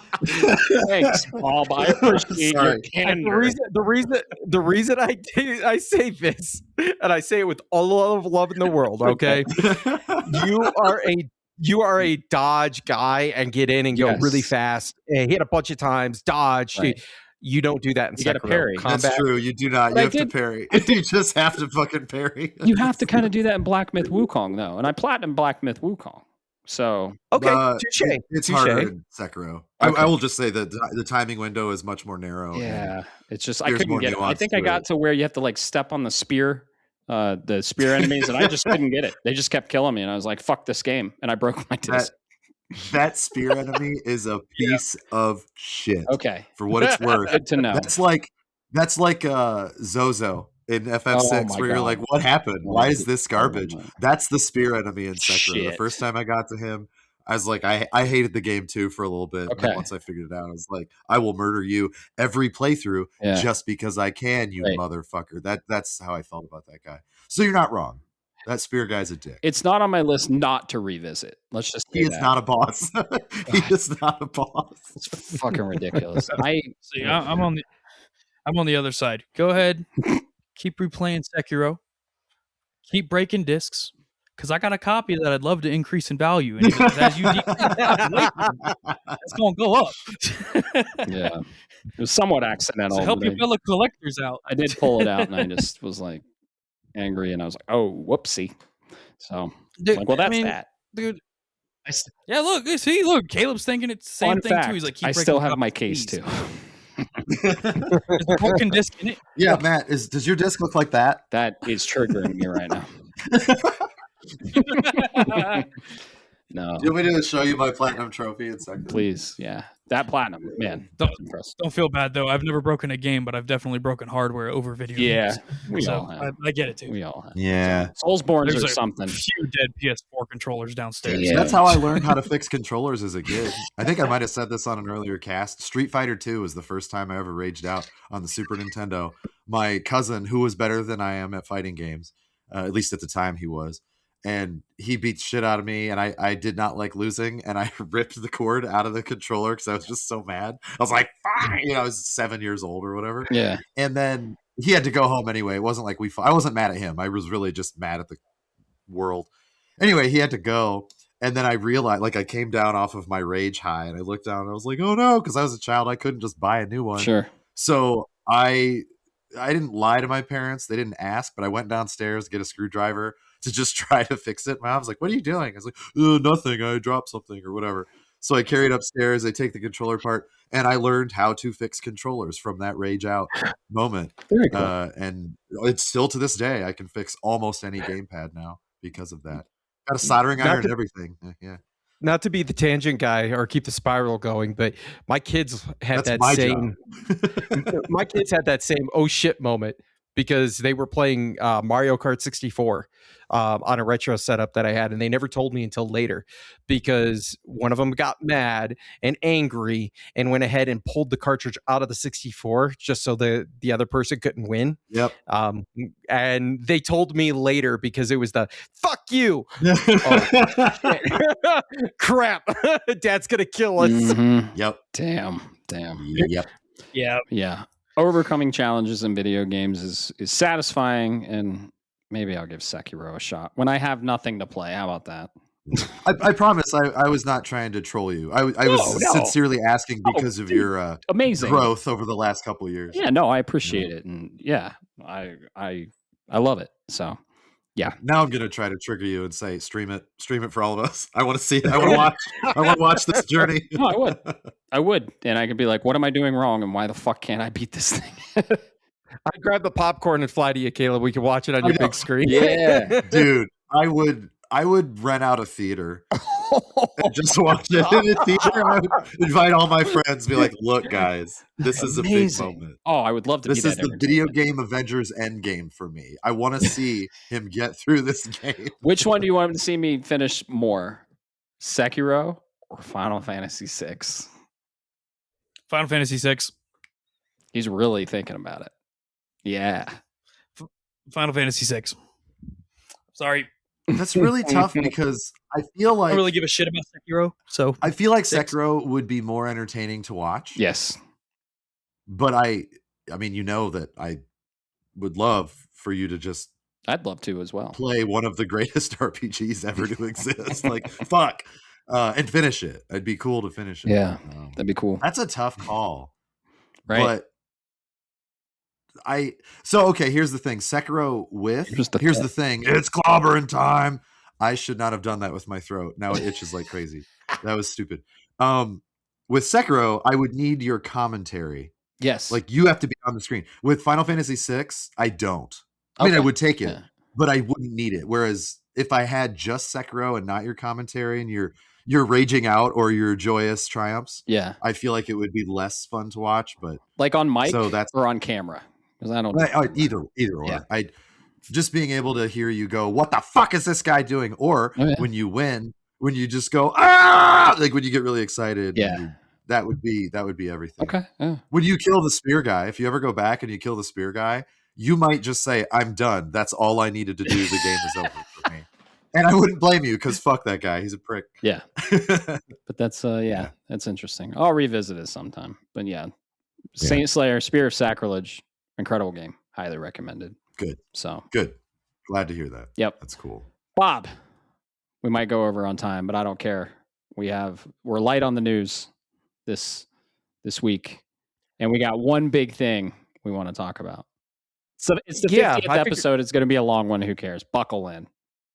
Yeah, I was going to say let's talk about that and kind of do that as our news and and get the spiral really going, right? It can't be too long because I do have to get up very early tomorrow. Yeah, exactly. But I would like to talk about this. Let's talk about this for another 3 hours. No. Yeah, no problem. You know what? No problem. Great. No, I feel this would be criminal not to talk about. I know. We don't have to go to bed, or don't have to get up early if I never go to bed, right? That's true. Logic. Bingo. I can't do that. I did, and that's why I never sleep. Right. Yep. Exactly. All right. Well, audience is probably like, what the fuck are they talking about? No, the big piece of news this week. This came out originally. It broke, from my understanding. This came out on April 25th. From a Twitter handle, Does It Play? So at Does It Play 1, they noted that there was a change in the licensing on one of the games they had purchased through PlayStation Network. This was just a digital-only game, not a physical, but the license showed a 30-day expiration on the game that they had played, because you can do this within your console. You go in and you can look at the license information. You literally press the options button and you can pull that information stuff down. To set this up for everybody, and then I'll spin it around to you guys, is this turned into quite frankly, a shitstorm. There's no nice way to put it. It was absolutely a lot of people angry, a lot of knee-jerk reactions right out the gate. But then we started, and it didn't help that Sony hadn't said anything. Yeah, they just did this. So people started to speculate. And if you spent enough time like I did following this, because I was really curious, the long answer is, at the end of the road, and there was theorizing, this finally came to a head as we were getting ready to record. This is coming from GameSpot, where they are reporting that they spoke with a SIE representative. And that the spokesperson told them players can continue to access and play their purchased games as usual. A one-time online check is required to confirm the game's license, after which no further check-ins are required. What this is indicating is, when you first purchase the game, you get the temporary 30-day license, and then once a period has passed, which is 14 days, per PlayStation's refund policy of not downloading, you are then checked in and issued a permanent unexpired license. So that has been the official conclusion so far of this entire fiasco. So awesome. I have some things to say. I know you were fired up about Matt. So tell me this journey. Well, where are you landing? We should add that we initially thought that the media, or the thing you purchased, had to check in every 30 days or the license expired. That was where it was unacceptable, right? And period for me. And I can't wait to hear Bob's counterpoint to this, but right. I'm right there with you, Matt. Yeah. So that's unacceptable. Xbox tried to do this. They said it's always online, has to check in every 24 hours or some shit like that. And they got so much backlash, and they backpedaled that real fucking quick, and they don't do that. So, because there are instances where people aren't online, and when you buy something, I mean, you are essentially not buying the content, right? You're buying the license to play the content and download it whenever you want. Full stop. You should be able to do that whenever. Of course, you're not going to be able to download it when you're not online, because you can't get on the fucking internet and download it. But if you have it on your console and you've been offline for a while, you should be able to launch that game, no problem. Especially if it's your primary console. Exactly. I understand secondary and tertiaries, whatever, but primary consoles, that should just be yours. Right. Yeah. You should somewhat own it and have access to it whenever you want if it's downloaded on your system, right? And this 30-day check-in. You did it legally. That's the other thing. Through the PSN, for sure. Yes. Yeah. So what we were led to believe, because it was maybe like clickbait, or they didn't really go into it, or to be fair, PlayStation didn't fucking say anything, and we were speculating.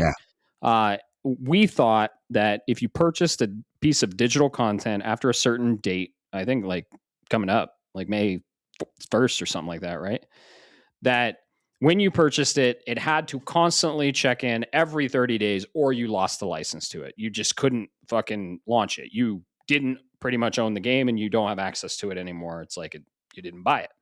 Unacceptable. I was ready to fucking rant about that. This still annoying, but necessary, I'd say. If it needs to check in once, especially with the return period, I get that logic. Check in once, then you get the temporary license, and then you get a permanent license. Never expires. I'm okay with that.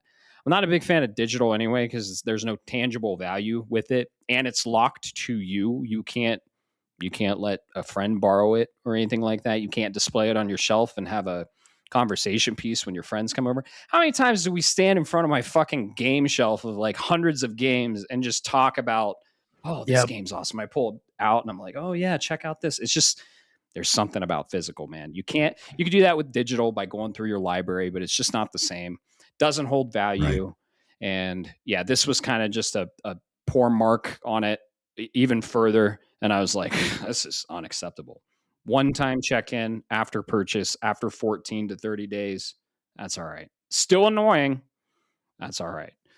So, yeah, I'm not as mad about it as I was. I was ready to go on a tangent and be like, this is not... yell at the cloud. Oh, yeah. I was red. Yeah. Like when this first came out, for multiple reasons. I won't get into a huge rant, at least not yet, because I want to hear Alex's thoughts as a person who's been on PC for so long, now on the PS5 as well, and obviously knows. I mean, I'm assuming that I don't know. A Hollow Knight doesn't have a physical copy on PlayStation, does it? Silksong, no. Hollow Knight does. No, Hollow Knight does. Silksong doesn't. Okay. Yeah. So because I knew that you owned it, I didn't know how you felt. But so how did you feel about this when you were hearing about it? So put it bluntly, it really did piss me off. Like I because I was predominantly a PC gamer until recently, almost 90 to 95% of what I own is digital. And I read that, my mind jumped to the same thing everybody else's was, and like, oh well, I guess we have to play our shit or we're gonna fucking lose it. And I'm like, I have 270. Yeah, I'm like, I have like 270 something games on Steam. Half of them aren't downloaded. Right. If I get a wild hair at my ass and I want to play something and I can't launch it after I paid for it, it would piss me off to no end. And I thought the same thing. Like, I looked at my list of shit on PlayStation. I was like, there's games I haven't touched in 3 years. Yeah. But what if I want to play Mass Effect? Exactly. Right. Yeah. What if I want to go back and I want to boot up my PS4 and play one of my Lego games? I can't do that then. Yeah. If you're not connected to the internet, if in this scenario, Steam doesn't do this at all, do they? You buy the game, you own the license, and no check-ins. You could play it offline infinitely. No. Okay. Go look at Steam's policy. It says that was a question. That was a question, by the way. That wasn't a statement. You can, and this is misinformation. You can enable offline play for games that are for your Steam client on your computer, but they put a huge asterisk on there that says some games may not launch because you have not checked in after a 30-day period. Because Steam is still, Valve is not the publisher, right? So all they're doing is a hosting platform. Right. Exactly. Okay. And you can have that with certain Sony games too, or the games on PlayStation, not Sony, excuse me. Games on PlayStation, if a developer decides we want you to check in online and have their own bullshit DRM, that's something we can't necessarily hold Sony accountable for, because again, they're just hosting the platform for this third-party developer to do it. But on the notes that you guys are talking about, I actually went more of the legal route. That drove me crazy. I mean, yes, as an owner of digital games that are only available digital, case in point, right now, Hades 2, the only way I can own it is digitally on my PS5. Yeah. And that was the first thought I had, was like, what the fuck is that?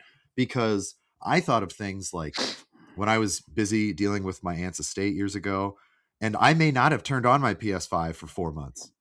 So how is that fair that I would just potentially, hypothetically lose everything? And even if it's like, oh, I'll set a timer, reminder to log in and fucking start every game, that is horseshit. Now, we didn't know if that was how it worked, but that was the other end of the problem, is that Sony didn't say anything. Nobody knew the truth. And that's a very dangerous game to play, because internet gonna internet. And the game of just mass hysteria happened online. Yeah. And I'll admit I was a little bit of a part of it because all we knew was what the brief user research had shown us. But on the legal side of things, my biggest problem with it was this was nowhere in the terms of service.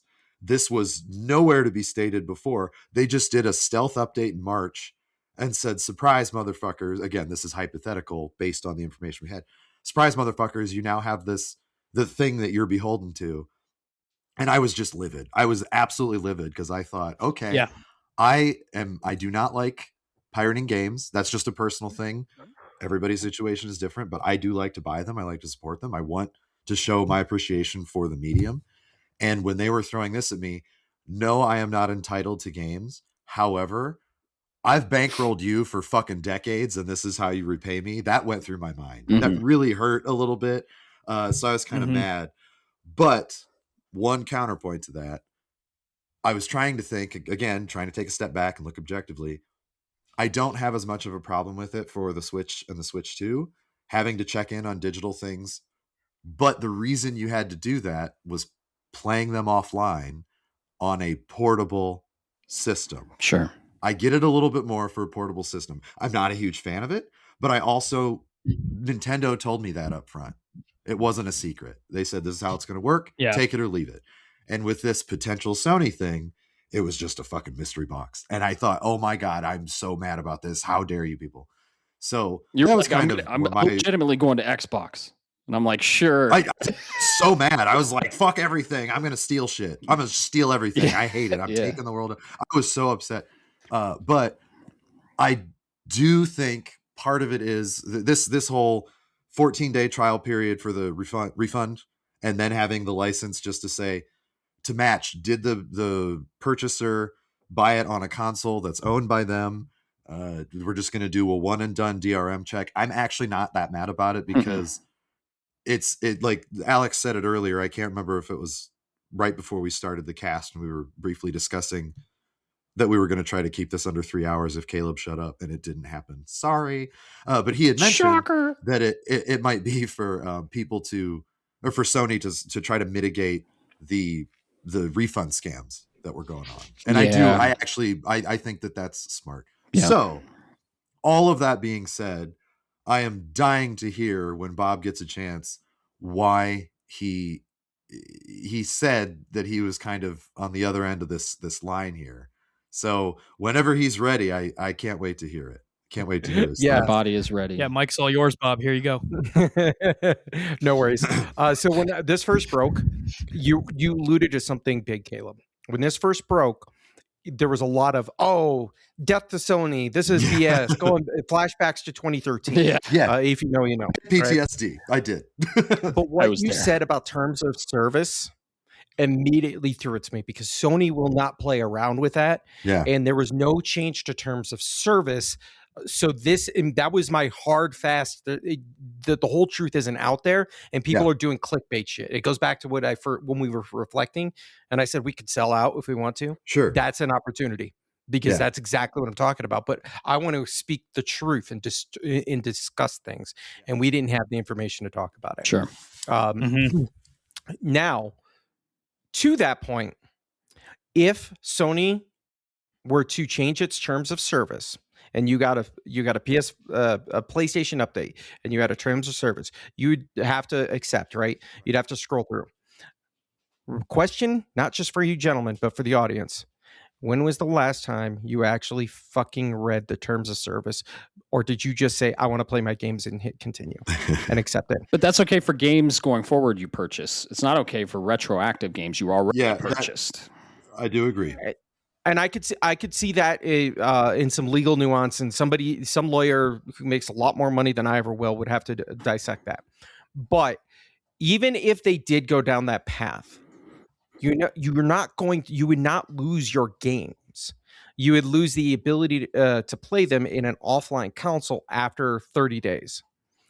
In the year of our Lord, 2026, if you do not have an internet connection to your PlayStation 5, and mind you, this was only for PlayStation Network purchased games, not physicals and not your PS Plus, which elapse, You're telling me you purchased a digital game from a digital storefront and then refused to connect your console to that storefront again within 30 days?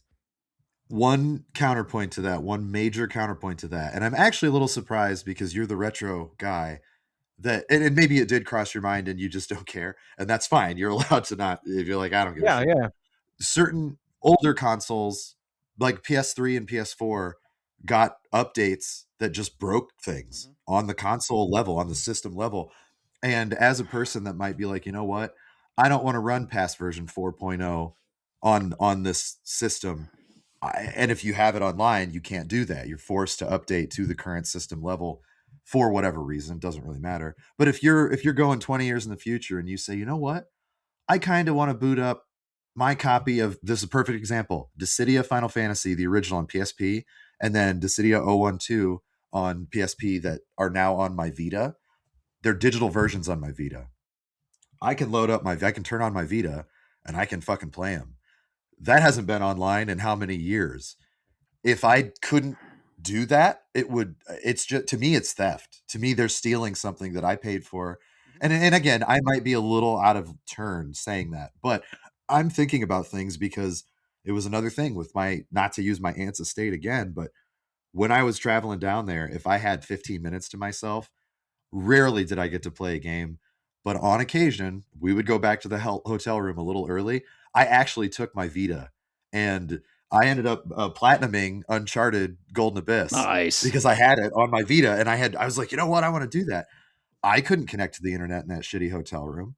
I couldn't do any of those things. So if I was not allowed to play those digital purchases that do not have an online requirement component, because that's different too, I would really lose a lot of faith in ever paying for anything legally again. And I know that that's a bit extreme. It is a bit extreme. I admit it about myself, but I am a little bit more, I've seen that go really fast the other direction. So to me, this was the start of just like, it's the world is ending in my life. So I'm curious about that for you, if with the retro stuff, that didn't, if you didn't think about it or if you just didn't care.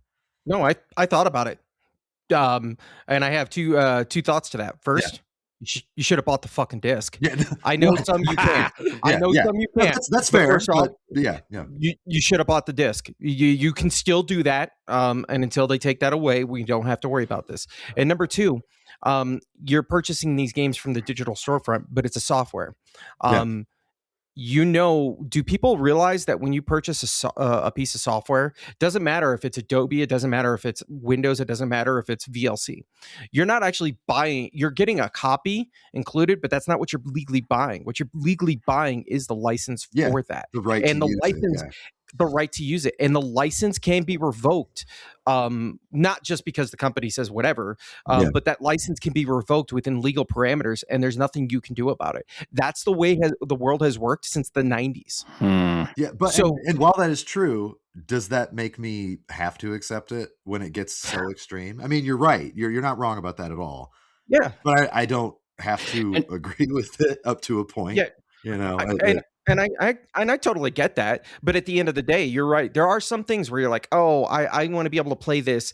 So the argument I heard about this with, what if I want to play on this version of the PlayStation OS for the PS5, right? Yeah. Because there's quote unquote bugs. No, whatever it is. No, I don't believe you. Flat, I don't believe that, because you go back to the Switch.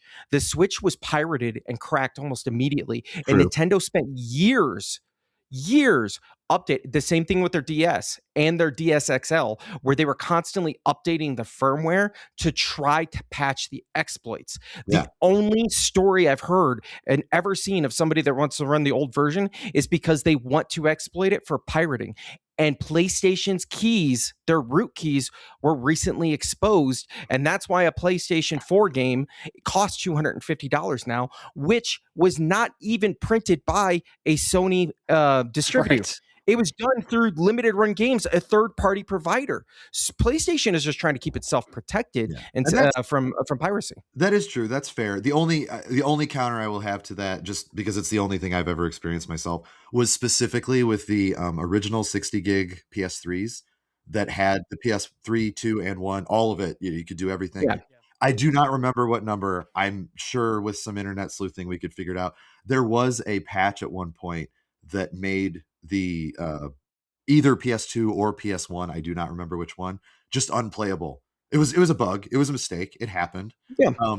And they didn't fix it right away because it did not affect the 80 gigs and it did not affect the newer slim versions. It was just the OG 60 with the hardware. I remember that. And I had one. So I ran into that, and I actually did play PS2 and PS1 games on my PS3 because it was a great system if it got out of its own way with the 7-cell architecture and all that bullshit that we don't have time to talk about. But again, that's a very niche problem. I fully admit that that's very rare. But the fact that I had that is the first thing I thought of was like, no, I am not putting up with this because I'm a grumpy old man who bought his shit. And just with Dissidia, I could not use the disc because on the Vita, it did not read the UMDs. So I had it. I owned the disc, but I had to buy it digitally to be able to play it on my Vita again. So I could have gotten it on my PSP because I still have the disc for that, but the UMD. But those were the things that really affected me the most, was thinking about Hades 2, thinking about games that I had no choice. And I was like, fuck that. That's not cool. Right. So, yeah. But you're right. I do get what you mean about the security. That's very true. Very appropriate. For sure. Very correct. And then if you think about it, that you said that was the PS3. We don't know of another situation. If that happened in today's age where, let's say, the PS Slim couldn't do that and they were under that umbrella, PlayStation would have a PR nightmare. They would, yeah. Absolutely. In today's internet, it would be just as bad as their 24-day outage. Like, they would be getting crucified for that, and you would see their stocks start to take a dip from it. So I'm confident that would not be a situation. Sure. At the end of the day. And the last argument I heard before anybody else brings it up is, because this got brought up in 2013, was military service members. Yeah. I can tell you this much. You go Alex knows, he's been in Korea. I was in Europe.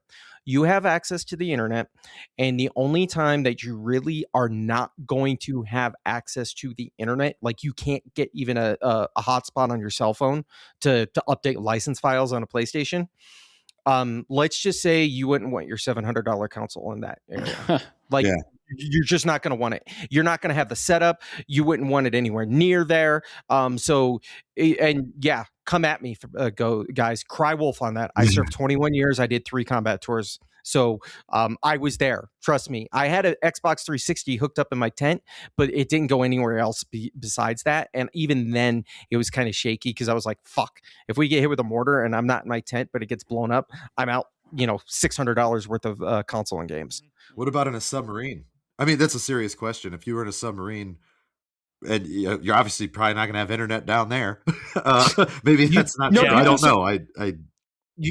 I'll put it to you this way: you would be surprised at what can be done. We have people who went to the moon recently, and they had Outlook to communicate on their emails, which requires internet. They have full internet on a fucking spaceship that's going 35,000 miles in space. Dude, right? It's wild when they were like streaming the shit on the other side of the moon. I was like, where are the satellites for this? How is this working? I don't understand. It's such a cool thing to see and think about if you know a modicum of anything about tech. It is very cool. So that doesn't surprise me now that you say that. I don't know. I part of it is the change of like, I bought this. Because I'm an honest person that paid for it. And I realize they're combating the people that are not more than they are combating me. But when I am negatively affected by it, I tend to fly off the handle and just think the sky is falling. And I know they can turn a switch off at any time they want, and I'm fucked. I know that, but at least lie to me. Have the decency to lie to me and tell me you're never going to do that. That's what I want. I'll put it at the end of the day. I'll put it like to you this at the end of the day. I empathize, and I'm a physical game collector. You know that, Matt. Oh yeah, we prefer our physical games, and I empathize with that. But if I was in a situation where my PlayStation couldn't hook up to the internet for 30 days, I've probably got 1, bigger issues going on, and 2, eventually I will restore it. And then at the end of the day, that's just, it sucks, but that's just the nature of the beast. And if you really have a problem with it, I want you to vote with your wallet, but I also want you to remember that the guys on the other side of the fence, their current terms of service are worse than PlayStation's. So my question would be if you said fuck PlayStation, I'm done because they updated their terms of service to this, I want to ask you, where are you going to go? Where are you going to go? I have a PS1, a PS2, a PS3 that all work fine offline, by the way. Shit, I'll come over. We'll hook up the multi-tap and make this happen, man. I got a Dreamcast with Marvel vs. Capcom 2. I'm good. But no, there is one thing that Matt said that was my actual biggest concern, was the retroactive potential for this. Because if it's like, we're going to update moving forward, I don't have to like it, but them's the, like you said, that's the nature of the beast. If that happened, I would be mad just because I'm me, but I would not fly off the handle if they said all of a sudden all this shit that you owned or you thought you owned is just gone because we feel like it. That was what gave me like breathing problems for a minute. It's just like, how dare you? I really did. Just I was not fun to be around for like an hour after that news was shared with us. Poor Lisa came home from work. She's like, "How's your day?" And I was like, it's just not great. Where's the Jesus? Yeah. No, you're right. And they wouldn't be able. I don't even know if they could. That would be something to ask a lawyer. That's a legal nightmare. And that's why I was like, what is happening? Yeah. Could they change the terms of service to apply that retroactively? Because this update only applies to games purchased after March 2026 digitally. So could they retroactively? I don't think they could. And then it would just be for anything going forward. Well, if they could, they would have, I do think legally they would have to offer you an option where it's like, okay, if you do not agree to this, then you no longer get software updates and play at your own risk, security be damned. I think that might be how they would have to do it. I don't think they could force it on you. But that was another reason why Hades 2 came to mind, because we found out about this, what'd you say, April 25th? Like a couple days ago. They said March 31st or whatever that date was. And I was like, Hades 2 is the only digital game that I had bought in the meantime. Yep. This was before I knew that information, after the date in question. How the fuck does that work? April 14th was the date. So if you're telling me as of March 31st, you have to agree to this, that's kind of why I was like, well, okay, somebody is not doing what they're supposed to do. Or I'm fucking stupid and behind the ball because I've been on vacation and stuff. Who knows? But that was the big question mark. Yeah. So and I'm glad that it's not that problem right now, at least as far as we know. But what do you have any, I kind of cut you off a little bit, Matt. I'm sorry. Did you have other follow-ups for Bob or things we've talked about? I feel like he and I kind of dominated a little bit there. No, you're fine. But if you guys had something else to say, go for it. Love the conversation. And I agree with a lot of points, primarily on your side. So fair. I'm right there with you. Take that, Bob. I'm just kidding. No. I like hearing your perspective as well, Bob. And thankfully, none of this is happening. And it's just man, the internet just ran with it, and just all hell broke loose, and shocker, right? But so I think I would be a little more annoyed if it was going forward, like they said, because man, like they should tell you what's going on with games you're purchasing, and you have the option to read it or not. Most people won't read it, but it's still there, and they're telling the consumer. And if they do this retroactively or going forward, honestly, it's anti-consumer a little bit, and it's deceiving to the purchaser, and it's a step in the wrong direction.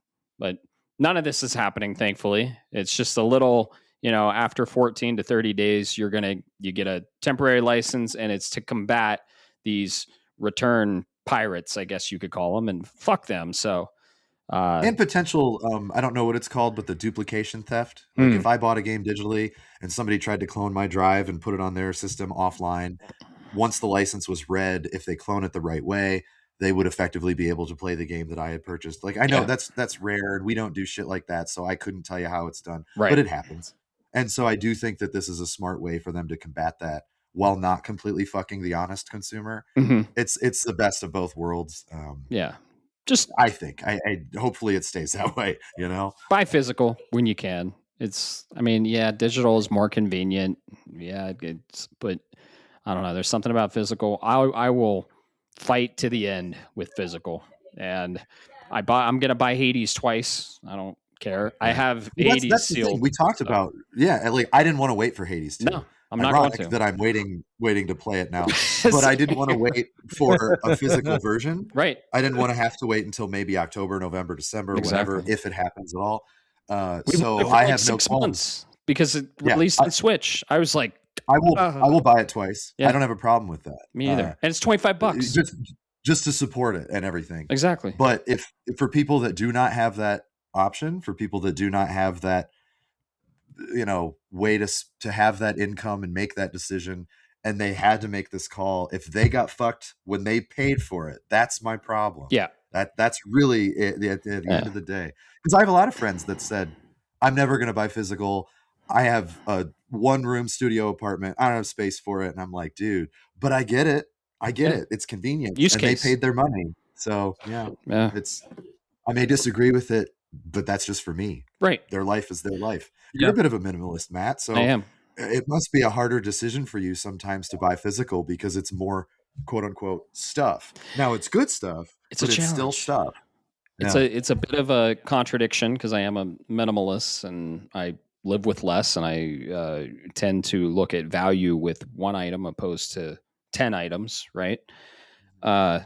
It sometimes is a contradiction and a challenge, but I think of them as art pieces, and it's my little bookshelf, and they're conversation pieces, and it's just kind of a physical imprint of my history of gaming right there. Yeah. Got a little mini GameStop in my basement. Love it.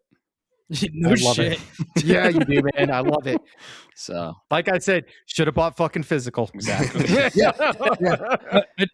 I do want to drop a little tidbit because we saw something similar to this happen on PC a couple of years ago now, where AMD, graphics card company that I use, they came out and announced that past a certain point they were going to stop supporting like a vast population of graphics cards that they put out. And if Sony wants to know how this type of thing would play out in real time, like this worst case scenario we all imagined, all you have to do is look at how far AMD's stock dropped in 3 days. Yeah. And see that it lost 3/4 of its value. Were they going to deactivate the card or make them useless or just stop supporting? They were going to do complete 100% no support for any of them. Wow. And it was at the time, and it was actually the point where I panic bought my graphics card I have now. Because I was like, if they fucking do this, I'm fucked. Yeah. Like I can't play anything new.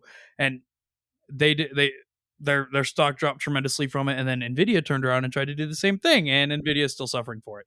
So yeah. Give them back. It doesn't play out in the long run. Consumers are going to notice. Yep. Anytime you try and do something to change what we already love, what we've already purchased, no matter what the financial value was for it, people are going to notice. Yeah. I don't know if Sony came out and tucked their tail between their legs with their response, saying, hey, this is how it's actually going to work, or if they were testing the waters to see community outreach first. They could very well have been. Because there were 3 options. The 2 you listed, and then the third one was that it really was just a huge nothing burger, and the internet went apeshit. Excuse me. Sorry.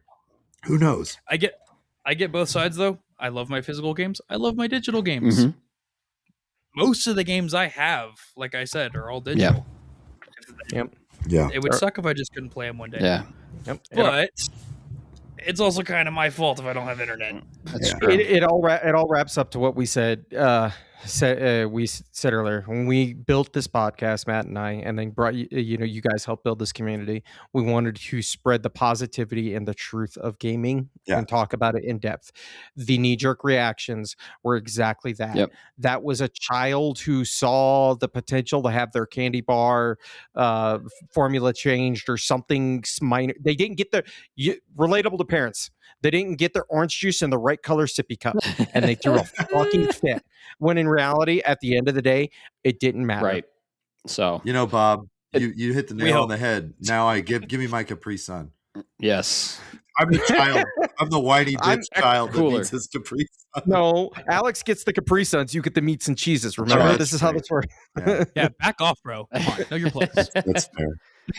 Yeah. So the internet ran with it, dude. We were ready to rant Bob, like 10 minutes before we were about to record, was like, breaking news, and PlayStation had actually commented on it. So glad we caught that. And yeah, what do you guys think of our listeners? What do you guys think of this situation? And are you a fan of physical or digital? I don't know if I've done a poll of physical or digital, but I should.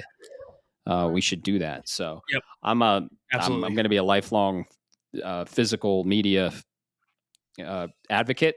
And I mean, until they don't make it, and I'm forced to buy digital, where I've been in that situation, I'll have to transition again, kicking and screaming. Right? Yeah, you're doing it again. But I'll do it kicking and screaming. And man, I have done limited run editions, and I just, I can wait if I'm waiting on physical, but not Hades 2. I've waited fucking 6 months. I'm going to be waiting probably another month, and no. And it was $25, and I want to support Supergiant, so I will buy their game twice. Yeah, I want to support them as much as I can because they're a phenomenal studio. But yeah, you'll love it when you get to it. Oh, I can't wait. You'll absolutely love it, dude. I can't wait. So I'm looking so forward to it. Yes, it's been 1 year. This has been episode 50. More to come. 50 more to come. 100 more to come. Man, we're gonna do our 100th episode. It's gonna be crazy. We'll get on video some point. I don't know. Maybe we've gained so many listeners by just audio. We don't know how. And honestly, it's just Zencaster. It just freaks out every time we do video, especially when Caleb's on here. His face breaks Zencaster for some reason. I don't know. That's what happens when you're in the presence of greatness. Yes, indeed. But yeah, Bob, thank you so much for putting that on the Discord. That little message to all of our community. That was awesome. I read it and I was like, oh, that's amazing. So if you're part of Shapes and you want to see what I'm talking about, go on the Discord, and like I said, share your stories. What does Shapes of Gaming mean to you? What friends have you made along the way? Because that's the real treasure. So yeah, this has been episode 50. We're thrilled to still be here. We're thrilled you're all part of it. And fellas, I just wanted to say a heartfelt thank you for making this what it is, and we've created this amazing thing. And I gotta say personally, I've had a blast, and it's been a dream of mine. So I can't wait to continue it, and I love you all. So thank you. Thank you for having me. It's been an honor so far. So, awesome. As you said earlier, we'll keep on keeping on. Keep on keeping on. Yep. Death Stranding 2. Amazing. All right, we're going to get the hell out of here. It's getting late.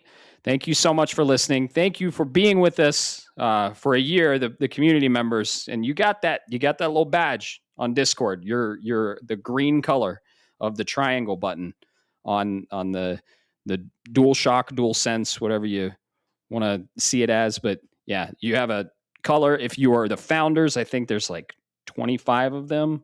That's special, and you helped us kick this off. So thank you for that. We're going strong a year. We plan another decade, hopefully.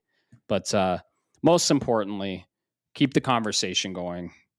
Be nice to people and keep playing video games, man. They're the ultimate art form, and this is where you can make friends and talk about them. So have a great rest of your evening, morning, night, whatever the hell it is today. Peace. Shapes exclusive. Shapes of Gaming is a podcast shaped around gaming and, most importantly, our community. That's you. It is written, created, and recorded in beautiful Colorado Springs, Colorado by me, Matt Stenson, and my good friend Bob Harriman. If you would like to be part of this amazing community, be sure to like, subscribe, or follow us on all the social media platforms or the podcast app of your choice. Thanks so much for listening, and always remember, keep the conversation going, and most importantly, keep gaming.